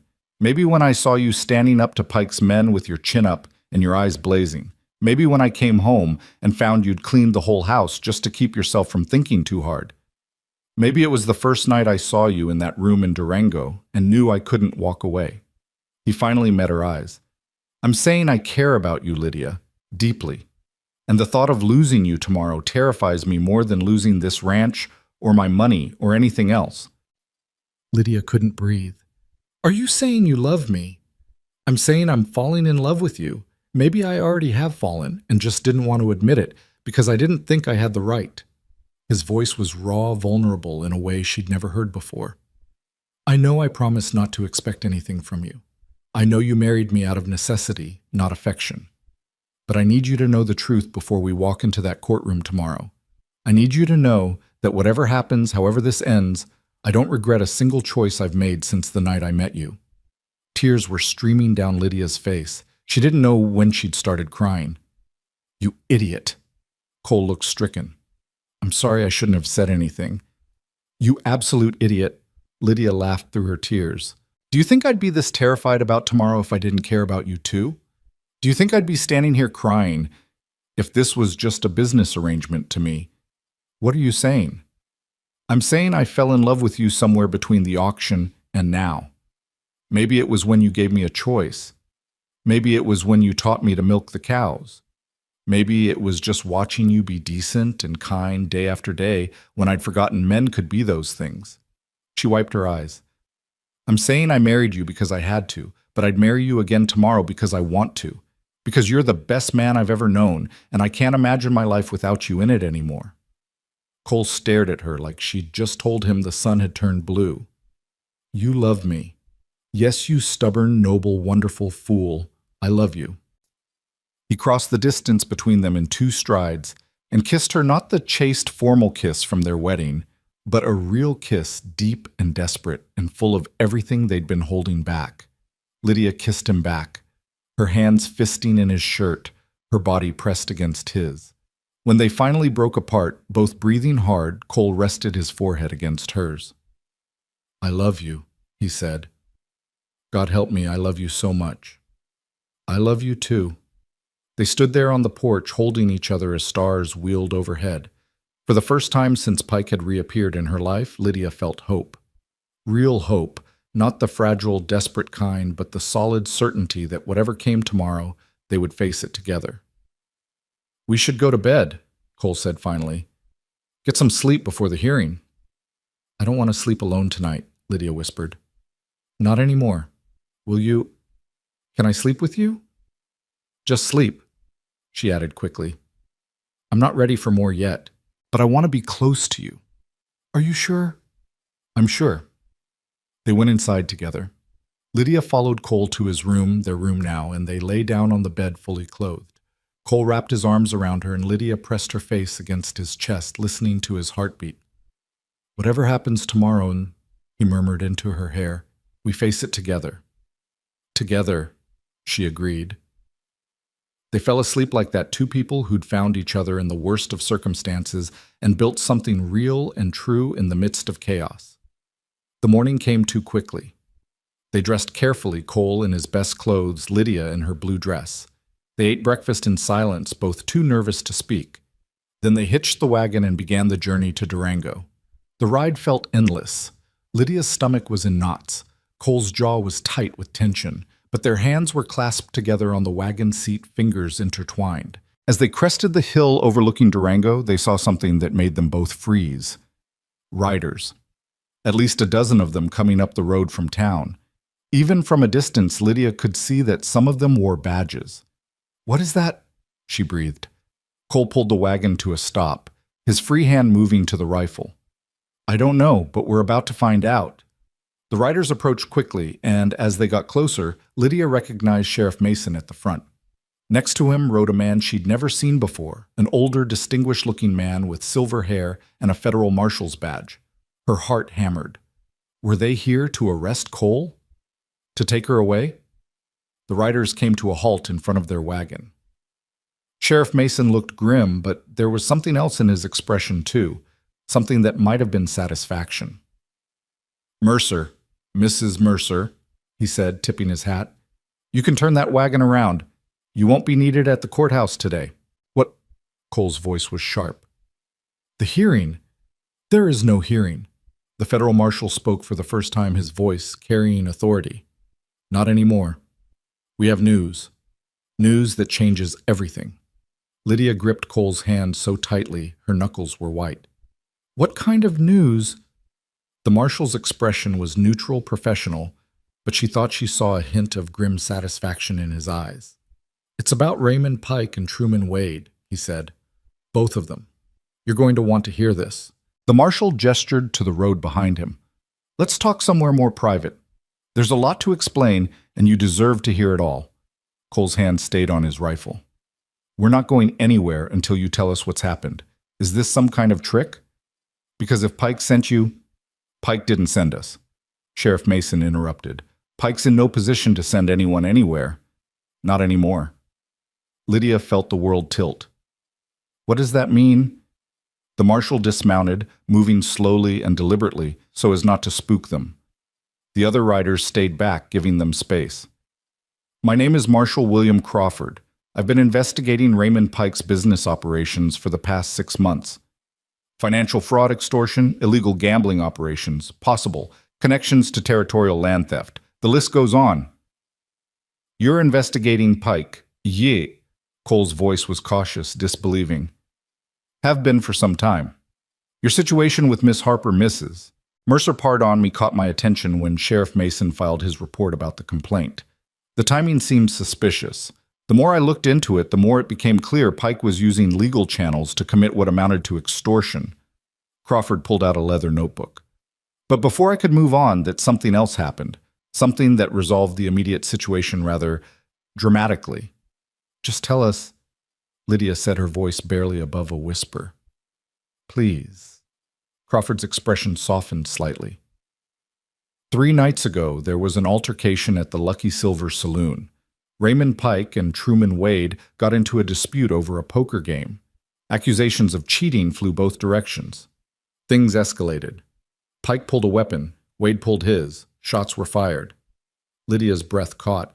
Cole's arm came around her shoulders, steadying her. "Pike was hit twice," Crawford continued. "Shoulder and chest. He's alive but in critical condition at Doc Williams' surgery. Wade fled the scene, immediately caught the eastbound train before anyone could stop him. Last we heard, he's in Kansas somewhere, and given that he shot a man in front of 24 witnesses, he's not likely to show his face in Colorado territory again." The information washed over Lydia like a wave. Truman was gone. Pike was injured, possibly dying. The 2 men who'd been threatening her, trying to control her, treating her like property, both of them undone by their own violence and greed. "That's not all," Sheriff Mason added. "Once Pike was down, some folks started talking. People he'd intimidated, people who owed him money, people who'd been too scared to speak up before. We got testimony about all kinds of illegal activities. Judge Hartwell included. Turns out Pike had been paying him to rule in his favor on multiple cases." "Hartwell's been arrested," Crawford said, "along with 3 of Pike's associates. The territorial governor has appointed a special prosecutor to handle all the cases. Pike's entire operation is being dismantled. Cole's voice was hoarse. So the hearing today, canceled. Permanently. The complaint against your marriage was filed by a man now facing criminal charges based on claims made by another man who's a fugitive from justice. No judge in the territory is going to take that seriously. Crawford closed his notebook. Mr. and Mrs. Mercer, you're free and clear. No one is going to challenge your marriage. No one is going to come after you. It's over. Lydia couldn't process it. After weeks of fear, of looking over her shoulder, of waiting for the next threat, it was just over. Just like that. I don't understand, she said. We spent weeks preparing to defend ourselves. We got married to protect ourselves. And now you're saying none of it was necessary. The marriage was necessary, Crawford said firmly. It protected you in the interim. It gave you legal standing that kept Pike from being able to act immediately. If you hadn't married, he might have found a way to force his hand before we could move on our investigation. You did the right thing, Mrs. Mercer. You protected yourself when the law couldn't move fast enough to protect you. Sheriff Mason cleared his throat. There's one more thing you should know. Pike's men, the ones who came to your ranch making threats, we've rounded up most of them. They're facing charges for intimidation and attempted extortion. They won't be bothering you again either. Cole seemed to deflate, see all the tension draining out of him at once. He pulled Lydia closer and she leaned into him, her legs suddenly weak. It's really over, she whispered. It's really over, Crawford confirmed. You can go home. Live your lives. The territorial government apologizes for the harassment you've endured. If there's anything we can do to make amends... Just leave us alone, Cole said quietly. Just let us live in peace. That's all we want. Crawford nodded. That you can have. Sheriff Mason will check in periodically, make sure you're not having any further trouble. But as far as the law is concerned, you're just another ranch family now. Nothing special, nothing complicated. Nothing special. The word sounded like paradise. The marshal and his men rode back toward Durango, leaving Cole and Lydia sitting in their wagon on the road. For a long moment, neither of them moved. They just sat there, hands clasped, trying to absorb what had just happened. Then Lydia started laughing. It came out of nowhere, bubbling up from somewhere deep in her chest. Wild, slightly hysterical laughter that she couldn't control. Lydia. Cole looked at her with concern. Are you all right? I don't know. She gasped between laughs. I don't know what I am. I'm relieved and confused, and I can't believe it's over, and I'm laughing because if I don't laugh, I might start crying and never stop. Cole started laughing too, and then they were both laughing and crying at the same time, holding each other in the wagon seat like two people who'd just survived a storm and couldn't quite believe they were still standing. We're free, Lydia said finally, wiping her eyes. Cole, we're actually free. We're free, he repeated, and the wonder in his voice matched what she felt. They turned the wagon around and headed home. The sun was bright overhead, the sky impossibly blue. Everything looked sharper, clearer, like a veil had been lifted. The mountains in the distance seemed closer. The grass seemed greener. The air itself felt different, lighter somehow. When they reached Mercer Ranch, Cole helped Lydia down from the wagon, and they stood in the yard just looking at their home. Their home. Not a temporary shelter or a hiding place, but truly theirs. I need to check on the cattle, Cole said, but he didn't move. I should start dinner, Lydia said, but she didn't move either. They just stood there holding each other, letting the reality of their freedom sink in. Finally, Cole pulled back and looked down at her. You know what this means? What? We got married to protect you from Pike, but Pike's gone now. Which means... He paused, choosing his words carefully. Which means if you want to annul the marriage, you probably could. It was entered into under duress in a sense. A judge might grant an annulment if you asked for one. Lydia stared at him. Do you want an annulment? God, no. But I want you to know you have the option. You married me because you had to. Now you don't have to anymore. So if you want out... She kissed him, grabbed his shirt, and pulled him down and kissed him hard, pouring everything she felt into it. Relief and love and gratitude and joy and the absolute certainty that she was exactly where she wanted to be. When they broke apart, Cole was breathing hard. I'll take that as a no on the annulment. I married you because I had to, Lydia said. But I'm staying married to you because I want to, because I love you, because this is my home and you're my husband, and I don't want to be anywhere else. You're sure? I've never been more sure of anything in my life. Cole swept her up in his arms, making her squeal with surprise, and carried her up the porch steps. Then we should probably have a proper wedding night, eventually, when you're ready. Maybe sooner than eventually, Lydia said softly. Maybe tonight. He stopped in the doorway, looking down at her with eyes gone dark. You don't have to. I know I don't have to. I want to. Cole, I love you. I trust you. And I want to be your wife in every sense of the word. He carried her inside and kicked the door closed behind them. That night, they made their marriage real in the privacy of their bedroom. Cole was gentle and patient, checking constantly to make sure she was comfortable, that she wasn't afraid. And Lydia discovered that intimacy with someone you loved, someone you trusted completely, was nothing like the frightening thing she'd imagined. It was beautiful and intense, and sometimes awkward, and occasionally funny, and when it was over, they lay tangled together in the darkness. Both of them changed in ways that had nothing to do with the physical act itself. I love you, Cole whispered into her hair. I love you too, Lydia whispered back. They fell asleep like that, peaceful and complete. The days that followed were different from any Lydia had known. Without the constant fear hanging over her head, without the tension of wondering when the next threat would come, she felt like she could finally breathe. The ranch work continued. Cattle still needed tending, meals still needed cooking, the house still needed maintaining, but everything felt lighter, easier, infused with a joy she hadn't known she was capable of feeling. Cole seemed transformed too. He smiled, more laughed, more easily. The hard edge of worry that had been a constant companion since Pike's return melted away.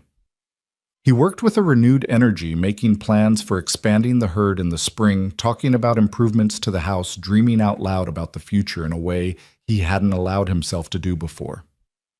We should get chickens, Lydia said one morning over breakfast. And maybe some pigs. If we're going to be a real ranch, we should have a proper farmyard. Whatever you want, Cole said. This is your home now. Make it what you want it to be. Our home, she corrected. And I want it to be full and alive and productive. I want a garden next spring, a big one. And I want to learn to can vegetables like your mother did. Ma's recipe books are in the storage room. You're welcome to them. They made plans. Real plans for a real future. No more living day to day wondering if it would all be ripped away. They could think about next year, 5 years from now, 10 years from now. A week after the confrontation on the road, Sheriff Mason rode out to check on them as promised. He found them working together to repair a section of fence, Lydia handing Cole tools while he hammered posts into place. Everything all right out here? Mason called. Better than all right, Cole said, wiping sweat from his forehead. Peaceful, quiet, perfect. Good to hear. Just wanted to let you know the latest developments. Mason dismounted and leaned against his horse. Pike survived his injuries. He's been formally charged with fraud, extortion, and about a dozen other crimes. His assets are being seized. The trial will be in Denver next spring, but he's not getting out of jail before then. And Truman? Lydia asked. Still gone. Marshal Service has a warrant out for his arrest, but between you and me, they're not trying too hard to find him. Man like that on the run with no money and no friends, life on the run is its own punishment. And if he's smart, he'll stay far away from Colorado. I hope he does, Lydia said quietly. I don't wish him dead. I just wish him gone. Well, you got your wish. Mason tipped his hat. I'll leave you folks to your work. But if you need anything, you know where to find me. After he left, Cole and Lydia returned to their fence work. They worked in comfortable silence for a while. Then Cole said, Does it bother you, knowing Pike's alive, knowing Truman's out there somewhere? Lydia considered the question. A month ago, it would have terrified me. But now I'm just grateful they're not here. They can't hurt me anymore. That's all that matters. You're braver than you think you are. I'm not brave. I'm just tired of being afraid. That's the same thing sometimes. They finished the fence as the sun set, then walked back to the house hand in hand. Lydia made dinner while Cole washed up, and they ate together as the last light faded from the sky. It was such a simple domestic scene, so different from the chaos and fear that had defined so much of Lydia's life. I keep expecting something to go wrong, she admitted as they cleaned up after dinner. Like this is too good to last. Nothing's going to go wrong, Cole said firmly. We've had our share of trouble. Now it's time for peace. You really believe that? I have to. Otherwise, I'll drive myself crazy waiting for the next disaster. He dried the last plate and put it away. Besides, we make our own fortune, Lydia. We work hard, we treat people fairly, we take care of what's ours. That's all we can control. The rest is just life. That night, lying in bed with her head on Cole's chest, listening to his heartbeat, Lydia thought about his words. They made their own fortune. It was true. Every choice she'd made since that terrible night in Durango had led her here to this man, this home, this life. She'd chosen to trust Cole, chosen to come to the ranch, chosen to marry him, chosen to love him. And those choices had saved her. What are you thinking about? Cole murmured, his hand stroking her hair. How lucky I am. How close I came to losing all of this before I even had it. You didn't lose it. You fought for it. There's a difference. We fought for it, she corrected. I couldn't have done any of this without you. We fought for it together, Cole agreed. And we won. November gave way to December, bringing colder weather and occasional snow. Cole and Lydia spent the short days working and the long evenings sitting by the fire talking about everything and nothing. She told him stories about her childhood in Missouri, about her father who'd died too young, about her mother who'd tried so hard to give her a good life. He told her about growing up on the ranch, about his sister Beth, and the tragedy that had shaped him about his parents and their dreams for this land. They'd like you, Cole said one night. Ma especially. She always said I needed someone practical and strong, someone who wouldn't be scared off by hard work. I'm plenty scared by hard work, Lydia said. I just do it anyway because it needs doing. That's exactly what Ma would have said. For Christmas, Cole surprised Lydia by riding into town and returning with a package wrapped in brown paper. Inside was a length of beautiful green fabric soft wool that would make a fine dress. I thought you could use something nice, he said, almost shy. Something that wasn't faded or worn, something just for you.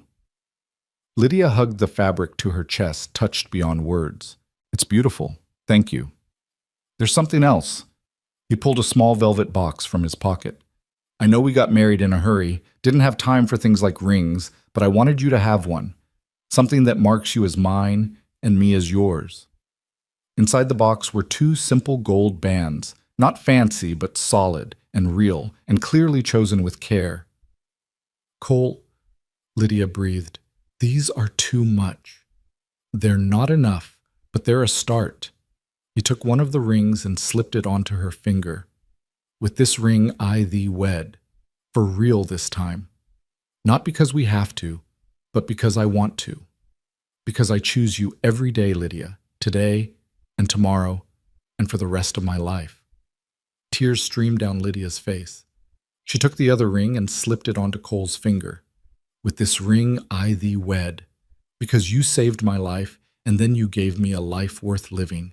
Because you're the best man I've ever known. Because I love you more than I thought it was possible to love anyone. They held each other in the firelight, their rings catching the glow.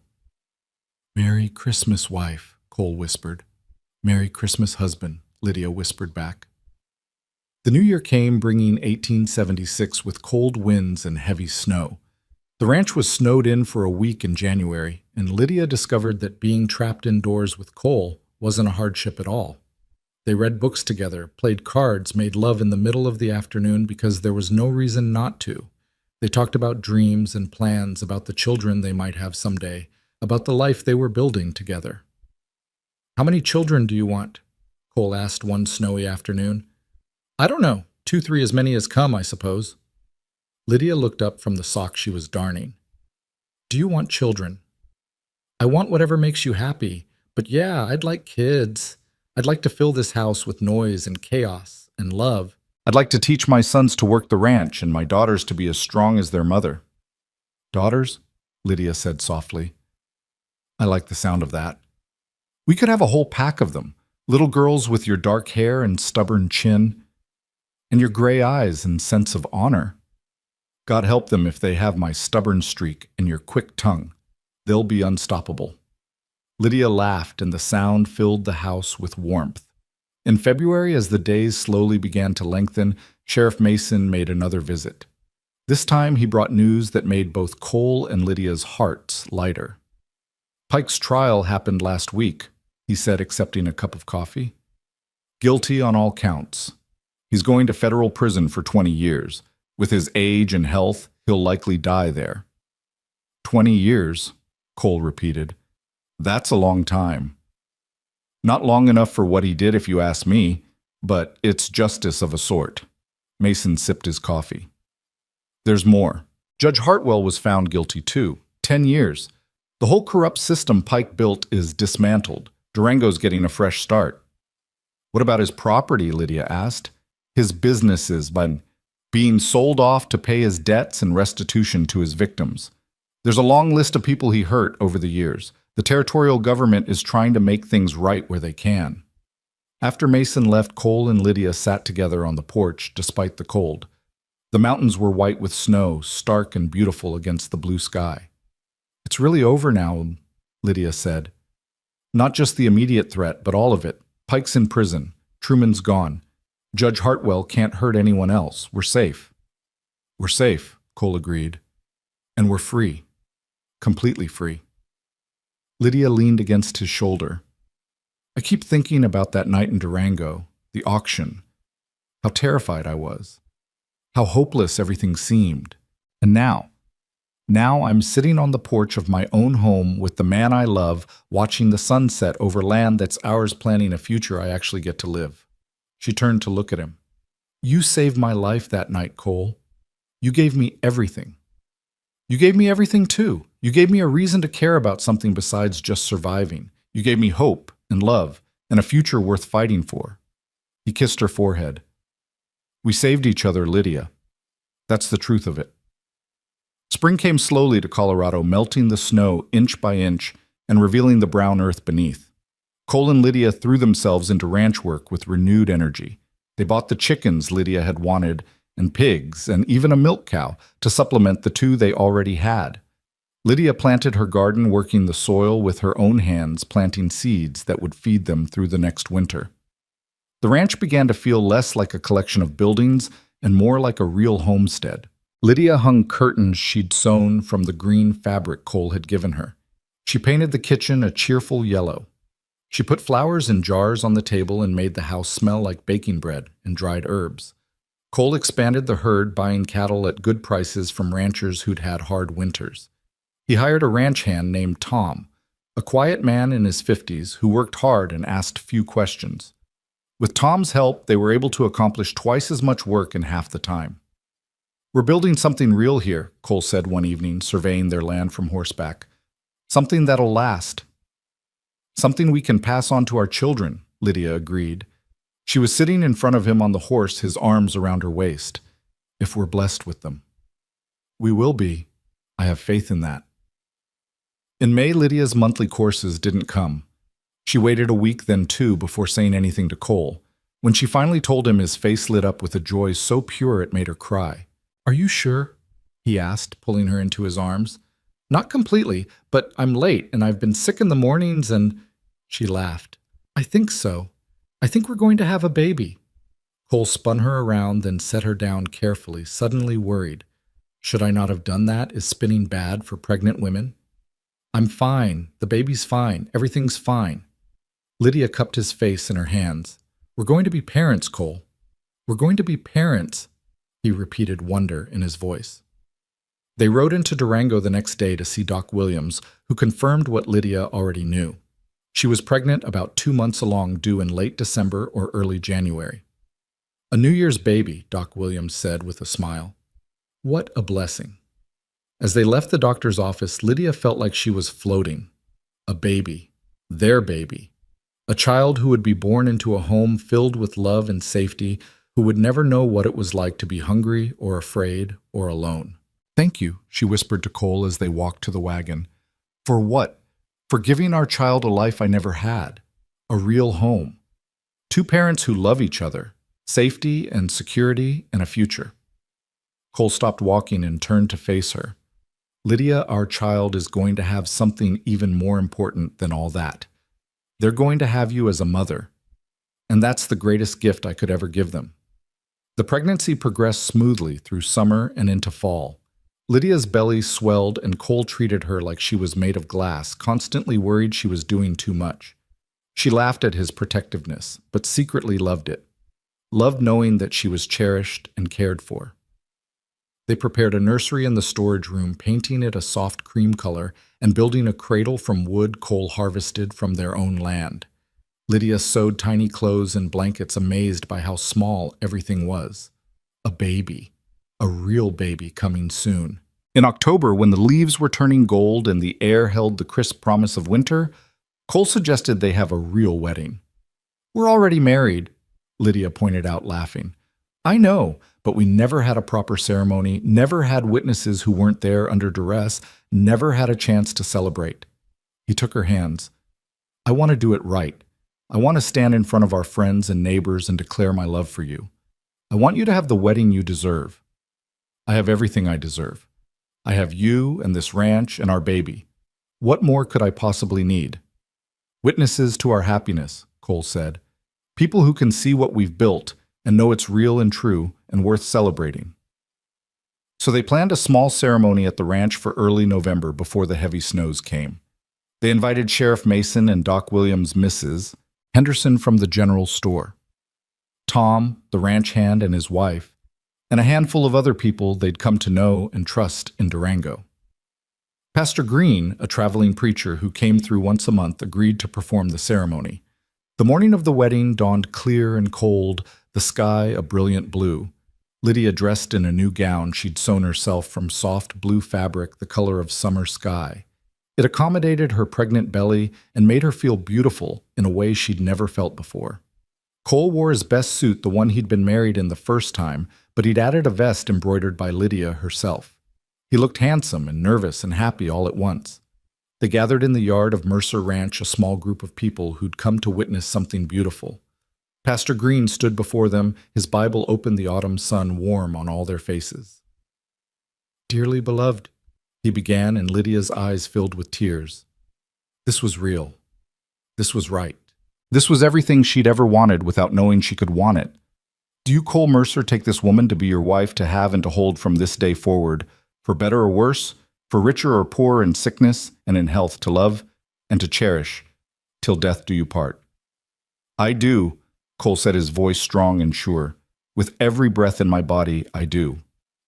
"And do you, Lydia Mercer, take this man to be your husband, to have and to hold from this day forward, for better or worse, for richer or poorer, in sickness and in health, to love and to cherish, till death do you part?"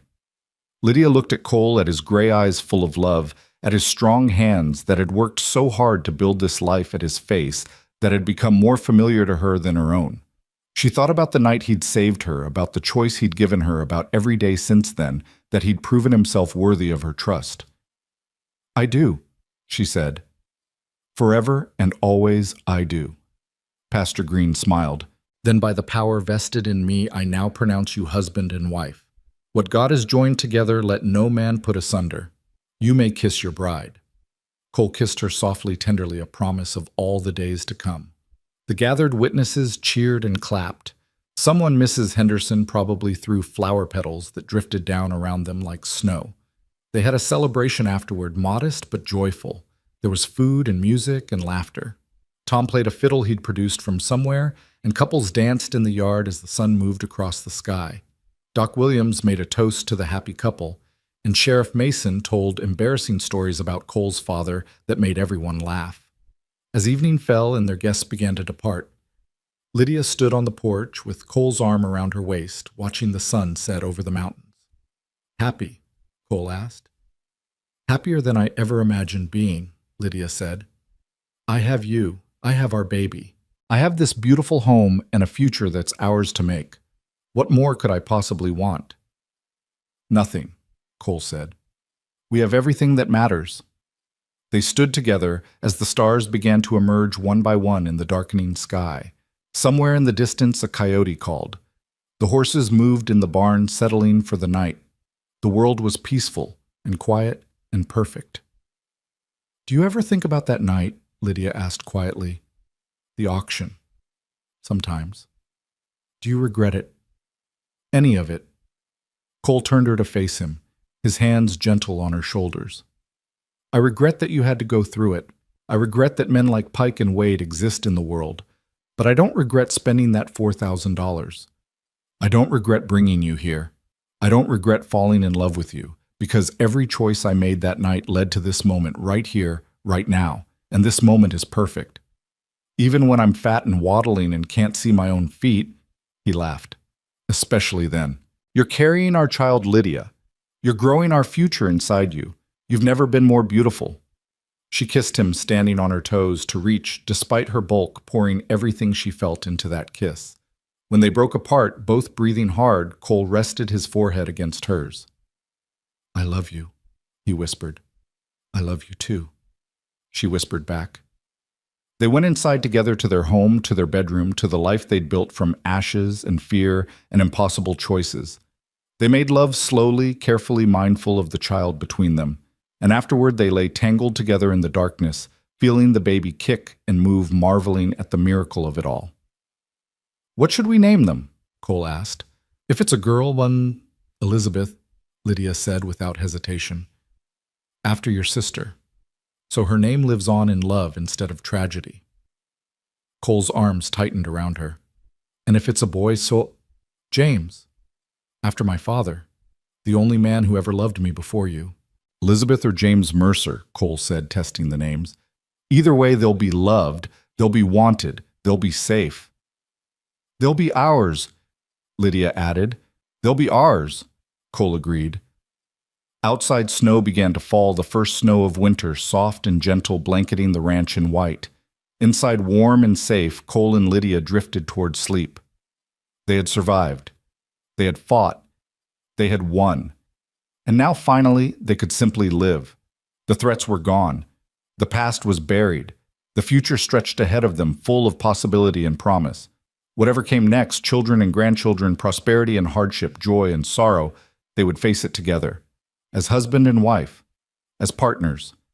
As two people who had found each other in the darkness and built something beautiful in the light. Lydia's last thought before sleep claimed her was simple and profound. She was home. Truly, finally, completely home. Not just in this house or on this land, but in Cole's arms, in his heart, in the life they'd created together. She had been sold like property and redeemed by love.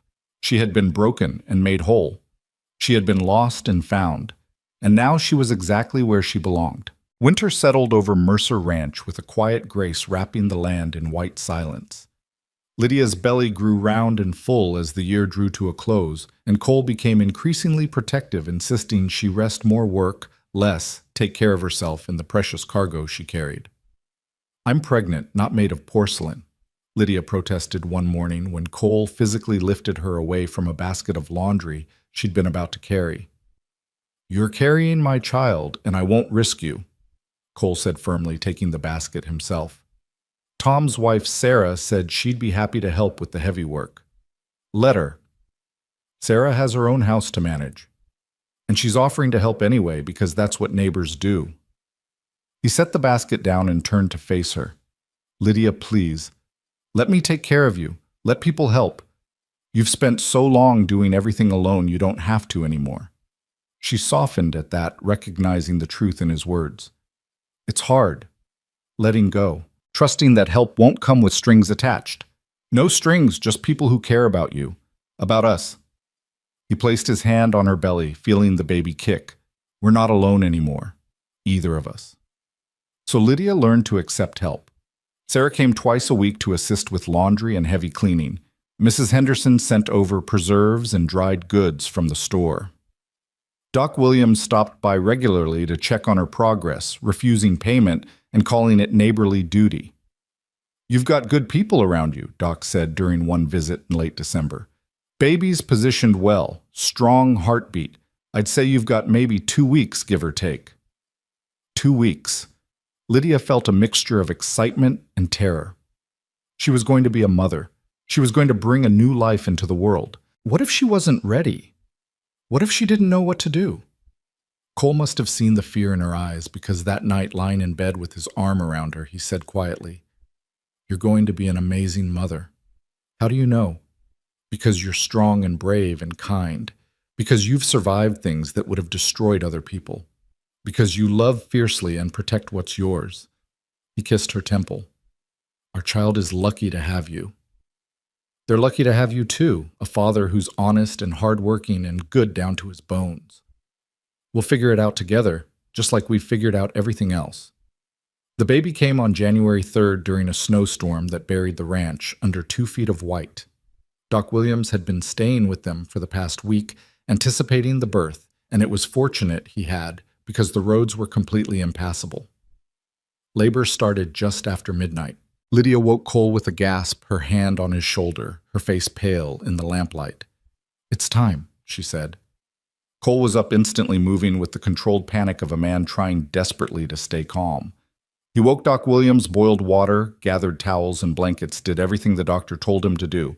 But when Lydia's contractions grew stronger and she cried out in pain, Cole looked stricken. "I can't watch her hurt," he said to Doc Williams. "Isn't there something we can do?" "Birth hurts, son. That's the way of it. But your wife is strong. She'll come through." Doc gestured to the bedroom. "Now get in there and hold her hand. She needs you more than you need to not see her in pain." So Cole went back to Lydia's side and held her hand through every contraction, every wave of pain. He wiped her forehead with cool cloths and whispered encouragement and tried not to let her see how terrified he was. "I can't do this," Lydia gasped at one point, exhausted and trembling. "Yes, you can. You're the strongest person I know." "I'm not strong enough for this. You escaped an auction. You survived threats and fear and built a new life from nothing. You can do anything, Lydia, including this." He kissed her knuckles. "I believe in you." The labor lasted through the night and into the next morning. Just as dawn was breaking, painting the snow-covered world in shades of pink and gold, their daughter entered the world with a lusty cry that filled the house with sound. "It's a girl," Doc Williams announced, cleaning the baby and wrapping her in a soft blanket. "Healthy and loud. Good signs, both." He placed the baby in Lydia's arms and the world stopped. Lydia looked down at her daughter, red-faced and squalling with dark hair and eyes that would probably turn gray like her father's, and felt something crack open in her chest. Love fierce and overwhelming and absolute. This was her daughter, her child. A piece of her and Cole, a new life they'd created together. "Hello, Elizabeth," Lydia whispered. "Welcome home." Cole was crying, tears streaming down his face as he looked at his daughter. "She's perfect. Lydia, she's absolutely perfect. Do you want to hold her?" Cole took the baby with shaking hands, cradling her carefully against his chest. Elizabeth stopped crying, seemingly content in her father's arms. He looked down at her with such love, such wonder, that Lydia felt tears spilling down her own cheeks. "Thank you," Cole said, his voice rough. "Thank you for her, for this, for everything." Doc Williams cleared his throat, giving them privacy as he moved to clean up. "I'll just be in the kitchen if you need me." Alone with their daughter, Cole and Lydia marveled at the tiny miracle they'd made. 10 fingers, 10 toes, a button nose, and lungs that proved remarkably powerful when she wanted to be fed. "She's going to be stubborn," Cole predicted. "She's going to be strong," Lydia corrected. "Same thing, really." They laughed together, exhausted and elated and transformed. They were parents now. Their family was complete. The first year of Elizabeth's life passed in a blur of sleepless nights and tender moments. Lydia discovered that motherhood was both harder and more rewarding than she'd imagined. The exhaustion was real, the constant demands overwhelming at times. But watching Elizabeth grow and change, seeing her smile for the first time, hearing her laugh those moments made everything else worthwhile. Cole was a devoted father, walking the floor with Elizabeth when she cried at night, changing her diapers without complaint, spending hours just holding her while she slept. He sang to her in a rough voice that made Lydia smile, old cowboy songs and lullabies he'd learned from his mother. "You're so good with her," Lydia said one evening, watching Cole rock Elizabeth to sleep. "She's easy to be good with. She's ours." He looked up with a smile. "Besides, I had a lot of practice helping Ma with Beth when she was little. Some things you don't forget." As Elizabeth grew from infant to toddler, Mercer Ranch prospered. Cole expanded the herd again, bought more land from a retiring rancher to the south, built a bigger barn. Tom proved to be not just a reliable worker, but a trusted friend helping Cole manage the increasing workload. The ranch earned a reputation for quality cattle and honest dealing. Lydia managed the household and helped with the ranch work when she could. Elizabeth often strapped to her back in a carrier Cole had made. She tended her garden, preserved food for winter, kept the books for the ranch. She learned to ride a horse properly to help with cattle drives, to shoot well enough to protect her family if needed. They weren't wealthy, but they were comfortable. More importantly, they were happy. When Elizabeth was 2, Lydia discovered she was pregnant again. This time, the news came with less fear and more joy. They knew what to expect, now felt more confident as parents. A sibling for Elizabeth, Cole set his hand on Lydia's still flat stomach. She'll be a good big sister. She'll be bossy is what she'll be, Lydia predicted with a laugh. Elizabeth had inherited both her parents' stubborn streaks in full measure. Their son was born in September of 1878, an easier birth than Elizabeth's. James Cole Mercer came into the world with his father's gray eyes and his mother's dark hair, a calm baby who rarely cried and seemed content to observe the world around him. He's the opposite of his sister, Lydia said, watching 2-year-old Elizabeth dance around the room while baby James slept peacefully through the chaos. Thank God for that, Cole said. I don't think we could handle 2 like Elizabeth. But Elizabeth adored her baby brother, insisting on helping with everything.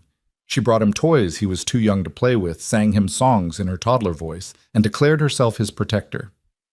My baby, she would announce to anyone who visited, my James. The years rolled on each one, bringing changes and growth. The ranch continued to expand. Cole hired 2 more hands, built a bunkhouse for them to live in. They bought better breeding stock, improved their pastures, installed a windmill that brought water more efficiently to the fields. Lydia transformed the ranch house into a real home. She painted walls, hung curtains, filled rooms with warmth and life. She started a tradition of Sunday dinners, inviting neighbors and friends to share meals around their table. Sheriff Mason became a regular visitor, along with Doc Williams and Mrs. Henderson. Even Tom and Sarah and their children became like extended family. Elizabeth grew into a spirited girl who could ride a horse as well as any ranch hand and wasn't afraid of hard work. James was quieter, more thoughtful, but no less capable. By the time Elizabeth was 8 and James was 6, both children were contributing to ranch work in their own ways. They're good kids, Tom observed one day, watching Elizabeth teach James how to mend a fence. You and Lydia raised them right. Lydia raised them right, Cole corrected. I just try not to mess up what she's building. But that wasn't true, and everyone knew it. Cole was a devoted father who taught his children about honesty and hard work, about treating people fairly and standing up for what was right. He taught them to ride and rope and read the weather.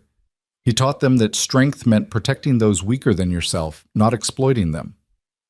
In 1883, when Elizabeth was 7, Lydia discovered she was pregnant again. This time the pregnancy was harder, and Doc Williams cautioned her to rest more. You're not as young as you were, he said gently. Your body needs more care now. Lydia was 31, which seemed neither particularly young nor particularly old, but she took his advice. This pregnancy brought more aches and pains, more exhaustion. But in March of 1884, she delivered a healthy baby girl they named Rose Catherine after Cole's mother. Our family is complete now, Lydia said, holding Rose while Elizabeth and James crowded around to meet their sister. She's tiny, James said wonderingly. You were that tiny once, Lydia reminded him. Can I hold her? Elizabeth asked. Be very careful, Cole instructed, helping Elizabeth sit and positioning the baby in her arms. Support her head. Elizabeth held Rose with a reverence that made Lydia's heart swell. Her oldest daughter, so wild and fearless, transformed into something gentle and protective when holding her baby sister. The ranch continued to grow. By the late 1880s, Mercer Ranch was one of the most successful operations in the region. They ran 500 head of cattle, employed 6 ranch hands, and were known throughout Colorado for their quality stock and fair dealing. But success didn't change who Cole and Lydia were. They remained grounded, focused on family and community. They helped neighbors when times were hard, contributed to the building of a school in the growing town near Durango, sponsored scholarships for children who wanted education but couldn't afford it. "We were given a second chance," Lydia explained to Elizabeth when her daughter asked why they helped so many people. "Both of us. We almost lost everything before we found each other. Now that we have more than we need, we share it. That's what good people do." Elizabeth absorbed that lesson and all the others her parents taught. By the time she was 15, she was confident and capable, able to run the ranch almost single-handedly when needed. James at 13 was becoming a skilled horseman and businessman, helping Cole with the financial side of ranching. Rose at 11 showed promise as a healer, learning everything Doc Williams would teach her about medicine. "We have remarkable children," Lydia said one evening, watching their 3 offspring work together to corral a spooked horse. "We have your children," Cole said. "Your strength, your determination, your heart. I just provided the supporting role. You provided everything that matters. Love and stability and the example of what a good man looks like." She leaned against him. "We did this together, Cole. Everything we built together." Time moved forward relentlessly. The children grew into teenagers, then young adults. Elizabeth married a good man named Robert in 1895, a rancher from a neighboring property. The wedding was held at Mercer Ranch, a joyful celebration that brought tears to Lydia's eyes. "My baby," she whispered to Cole as they watched Elizabeth and Robert exchange vows. "She's not a baby anymore. She's a woman, a strong, capable woman who knows her own mind. Wonder where she got that from?" Cole smiled and squeezed Lydia's hand. James went east to study business and agriculture, determined to learn new methods and bring them back to improve the ranch. Rose followed her calling to medicine training with Doc Williams and eventually with doctors in Denver. The ranch hands married had children of their own. Tom and Sarah's grandchildren played in the same yard where Elizabeth, James, and Rose had once played. The bunkhouse was expanded to accommodate families. Mercer Ranch became not just a business, but a community.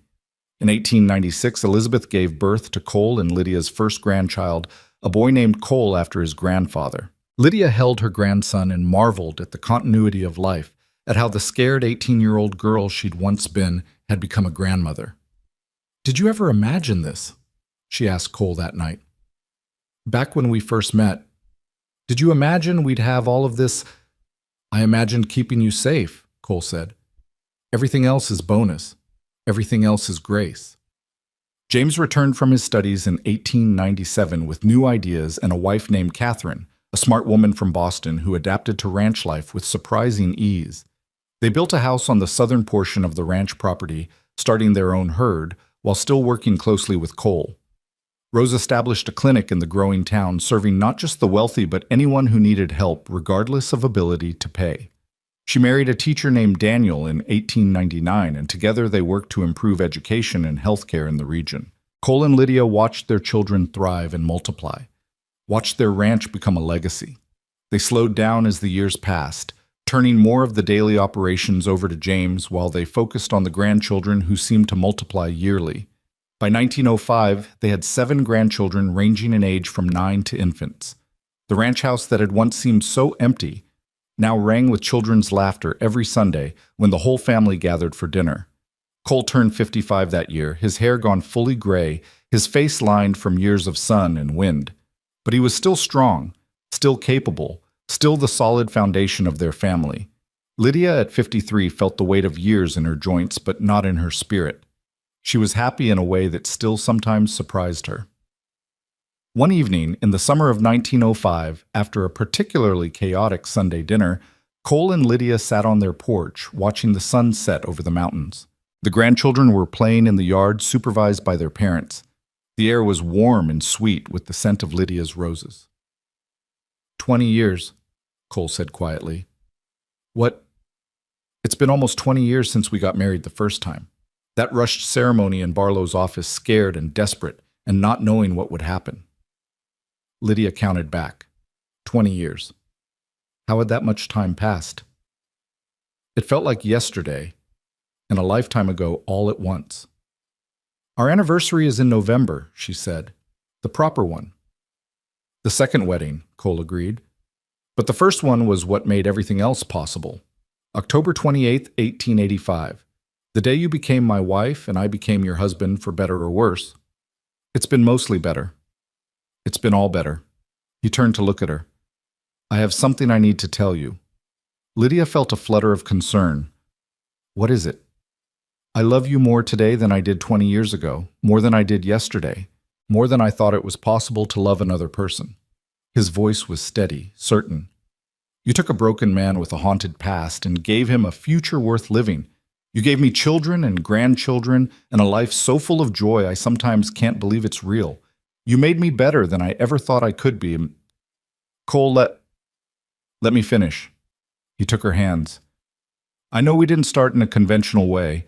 I know we got married under duress out of necessity.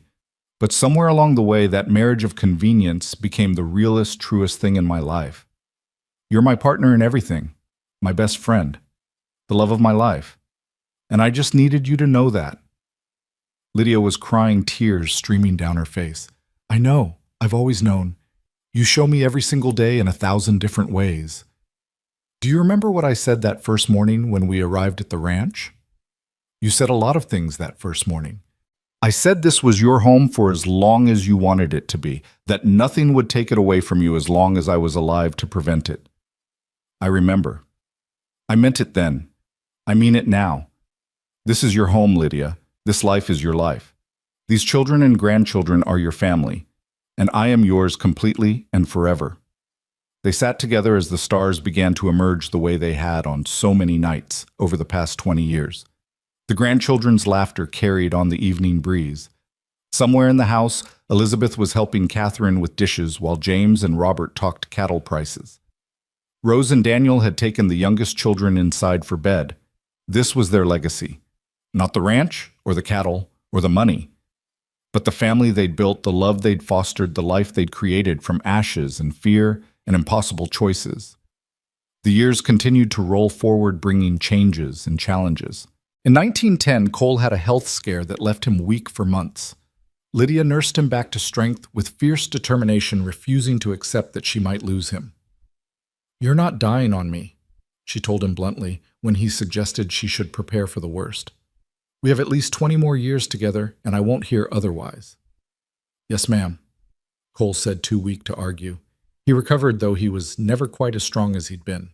But he could still ride, still work alongside his sons and grandsons, still sit on the porch with Lydia in the evenings and watch the sunset. In 1912, the first automobile arrived in their region, a noisy contraption that spooked the horses. James was fascinated, but Cole declared it an impractical waste of money. Horses don't need gasoline, he said. Horses don't break down. Horses die, Pa, James pointed out. Everything dies eventually. At least horses have the decency to be quiet about it. Lydia laughed at their bickering. Some things never changed. The grandchildren grew into teenagers and young adults, starting families of their own. By 1915, Cole and Lydia were great-grandparents, a development that made them both feel ancient and blessed. How is this possible? Lydia asked, holding her first great-grandchild. How am I old enough to be a great-grandmother? By living a long life surrounded by people who love you, Cole said. By being so ornery, you refuse to die. Takes one to know one old man. They celebrated their 30th wedding anniversary in 1915 with a massive party that brought together 3 generations of family and friends. The ranch house and yard were packed with people, children running everywhere, adults laughing and sharing stories, old friends reminiscing about the early days. Sheriff Mason, now retired and white-haired, made a toast. To Cole and Lydia Mercer, who built something beautiful from difficult beginnings. Who showed us all what love and determination can accomplish. Who made this community better just by being part of it. Hear, hear, the crowd chorused. That night, exhausted but happy, Cole and Lydia retreated to their bedroom. They could hear the party continuing outside, their family and friends celebrating into the night. 30 years, Lydia said, sitting at her vanity and taking down her hair.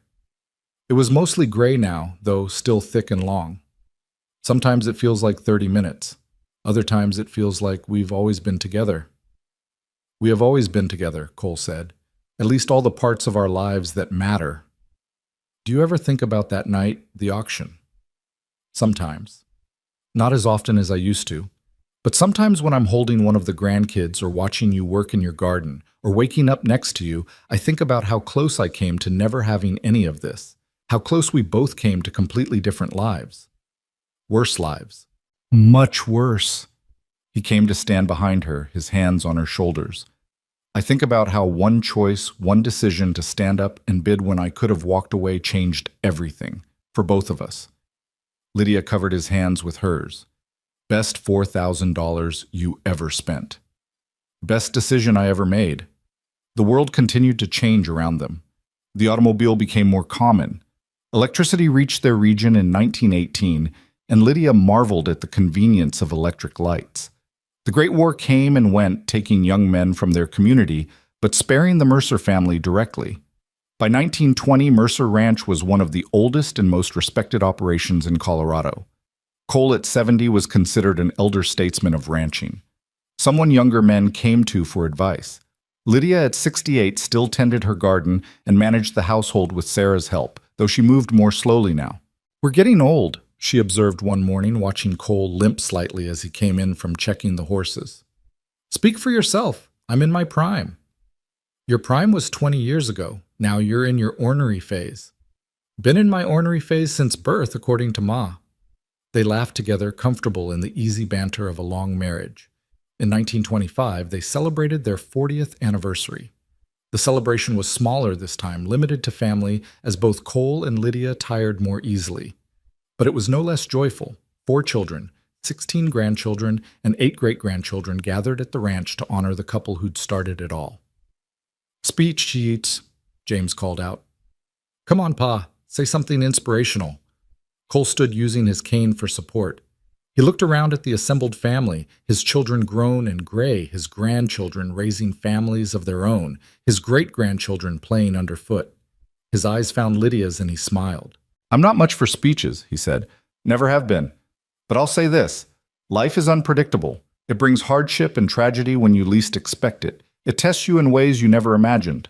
But if you're lucky, truly lucky, it also brings you a person. One person who changes everything, who makes the hardship bearable and the tragedy surmountable, who gives you a reason to keep fighting when everything else says give up." He reached for Lydia's hand, pulling her to her feet beside him. "I found that person 40 years ago, though the circumstances weren't ideal. And every day since then I've thanked God or fate or whatever power runs the universe that I was brave enough to take a chance, that I was foolish enough to spend everything I had on a woman I barely knew. Because that woman became my wife, my partner, my best friend, and the love of my life. Everything good in my life traces back to her." "Hear, hear, T," someone called out. "So here's my advice," Cole continued. "When life gives you a chance, a real chance, not the safe bet, but the one that feels right even if it's terrifying, take it. Bet everything on it. Risk everything for it. Because the safe path might get you to old age, but the brave path gets you a life worth living." The family applauded. Lydia was crying as she always did when Cole gave his rare speeches. He kissed her forehead and they sat back down, letting the younger generations take over the celebration. That night, lying in bed, Cole said quietly, "I meant every word." "I know you did. Do you have any regrets? Looking back over everything, is there anything you wish you'd done differently?" Lydia thought about the question seriously. She thought about the scared girl she'd been in Durango, about the auction and the fear and the impossible choice. She thought about every hard day on the ranch, every moment of doubt, every challenge they'd faced together. "Not one," she said finally. "Every step, even the painful ones, led me to you, led me to this life. How could I regret any of it when it brought me here? Even the auction, even being sold by your stepfather. Even that. Because if it hadn't happened, I never would have met you. Never would have had our children, our grandchildren, never would have known what it feels like to be loved completely and unconditionally. So no Cole, no regrets, none at all." He pulled her close and they lay together in the darkness, 2 old people who'd lived a lifetime together and would live whatever time remained the same way, hand in hand, heart to heart. The years grew shorter, the seasons passing more quickly. In 1930, they celebrated their 45th anniversary with just immediate family. Cole was 80, Lydia 78. They moved slowly now, their bodies bearing the weight of long lives well lived. But their minds were sharp, their love undimmed. In the spring of 1932, Cole had another health crisis. This time it was more serious, and Doc Williams, now in his 80s himself, came out of retirement to treat his old friend. "It's his heart," he told Lydia privately. "It's worn out. He's had a good run, Lydia, longer than most, but you need to prepare yourself." Lydia nodded, throat tight. She'd known this day would come eventually. They were both old, had lived far longer than many people of their generation. But knowing something intellectually and accepting it emotionally were two very different things. She spent every moment at Cole's bedside. Their children and grandchildren came to say goodbye, to hold his hand one more time, to thank him for the life he'd given them. But mostly it was just Cole and Lydia, the way it had been at the beginning. "I'm not afraid," Cole said one afternoon, his voice weak but calm.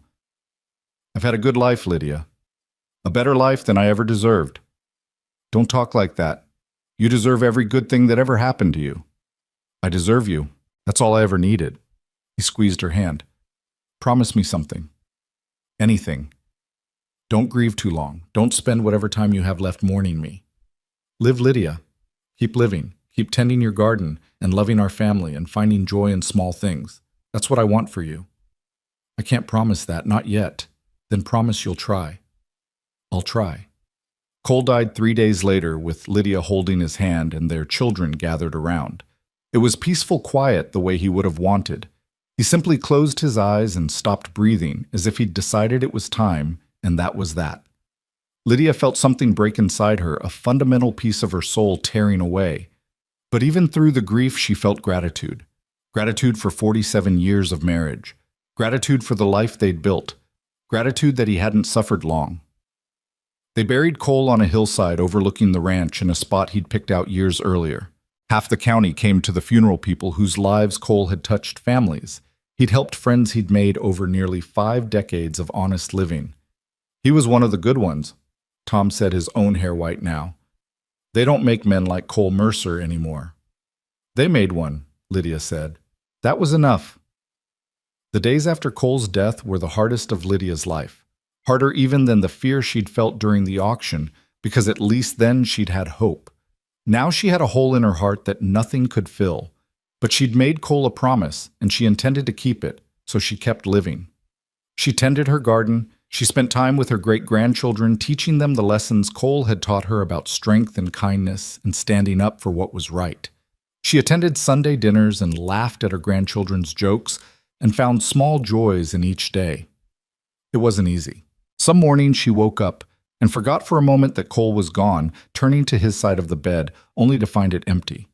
Some nights she sat on the porch, alone, missing the weight of his hand in hers, the sound of his voice telling her about his day. But she had loved him, and he had loved her, and that love didn't end just because he was gone. It lived on in their children, in the ranch they'd built together, and the legacy of kindness and integrity they'd established. On what would have been their 48th anniversary, Lydia sat on the porch with Elizabeth, watching the sun set over the mountains. "Do you miss him?" Elizabeth asked softly. "Every second of every day," Lydia admitted. "But I also feel him everywhere. In this ranch, in you children, in the life we built together. He's not really gone, sweetheart. Not as long as we remember him and live by the values he taught us." "He loved you so much." "And I loved him. We were lucky that way. Not everyone gets a love like ours." "Do you have any regrets?" Elizabeth asked, looking back over everything. Lydia smiled, hearing Cole's voice in the question.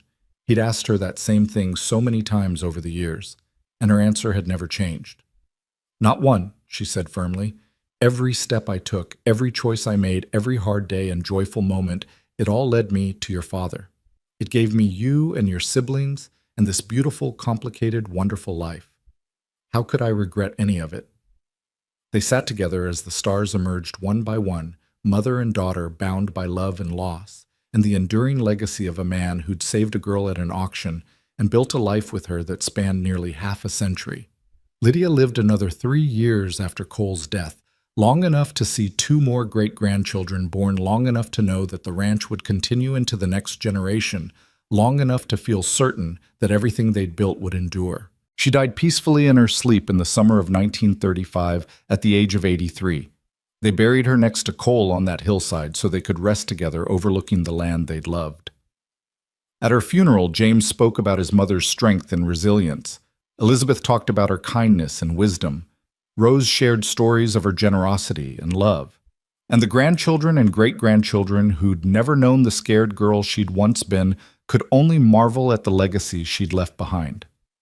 She taught us that love can heal, one granddaughter said. That courage isn't about not being afraid, it's about being afraid and doing the right thing anyway. She taught us that family isn't just about blood, a grandson added. It's about the people you choose and the bonds you forge and the life you build together. She taught us that no matter how dark things get, said a great-grandchild too young to really remember her, there's always hope, always a chance for something better. You just have to be brave enough to reach for it. Years after both Cole and Lydia had passed, Mercer Ranch continued to thrive. Their children and grandchildren and great-grandchildren kept it going, honoring the legacy of hard work and integrity and kindness that had been established all those years ago. And sometimes when the wind was right and the light fell just so people swore they could see two figures on the porch of the old ranch house, an old man with gray eyes and a weathered face sitting next to a woman with dark hair gone silver, their hands clasped together watching the sunset over the mountains they'd loved. It was just a story, of course. Just a romantic notion that the living told themselves because they wanted to believe that love like that didn't really end. But maybe, just maybe, it was true. Maybe love that strong, that true, that tested and proven and absolute really did transcend death. Maybe Cole and Lydia Mercer really did find each other again in whatever came after this life and continued the partnership that had defined them both. Or maybe the truth was simpler and more profound they lived on, in the ranch they'd built, in the family they'd created, in the values they'd instilled, in the legacy of choosing love over fear and courage over safety and hope over despair. They had started with nothing, less than nothing, with terror and desperation and a choice made in the worst of circumstances. And they had built everything.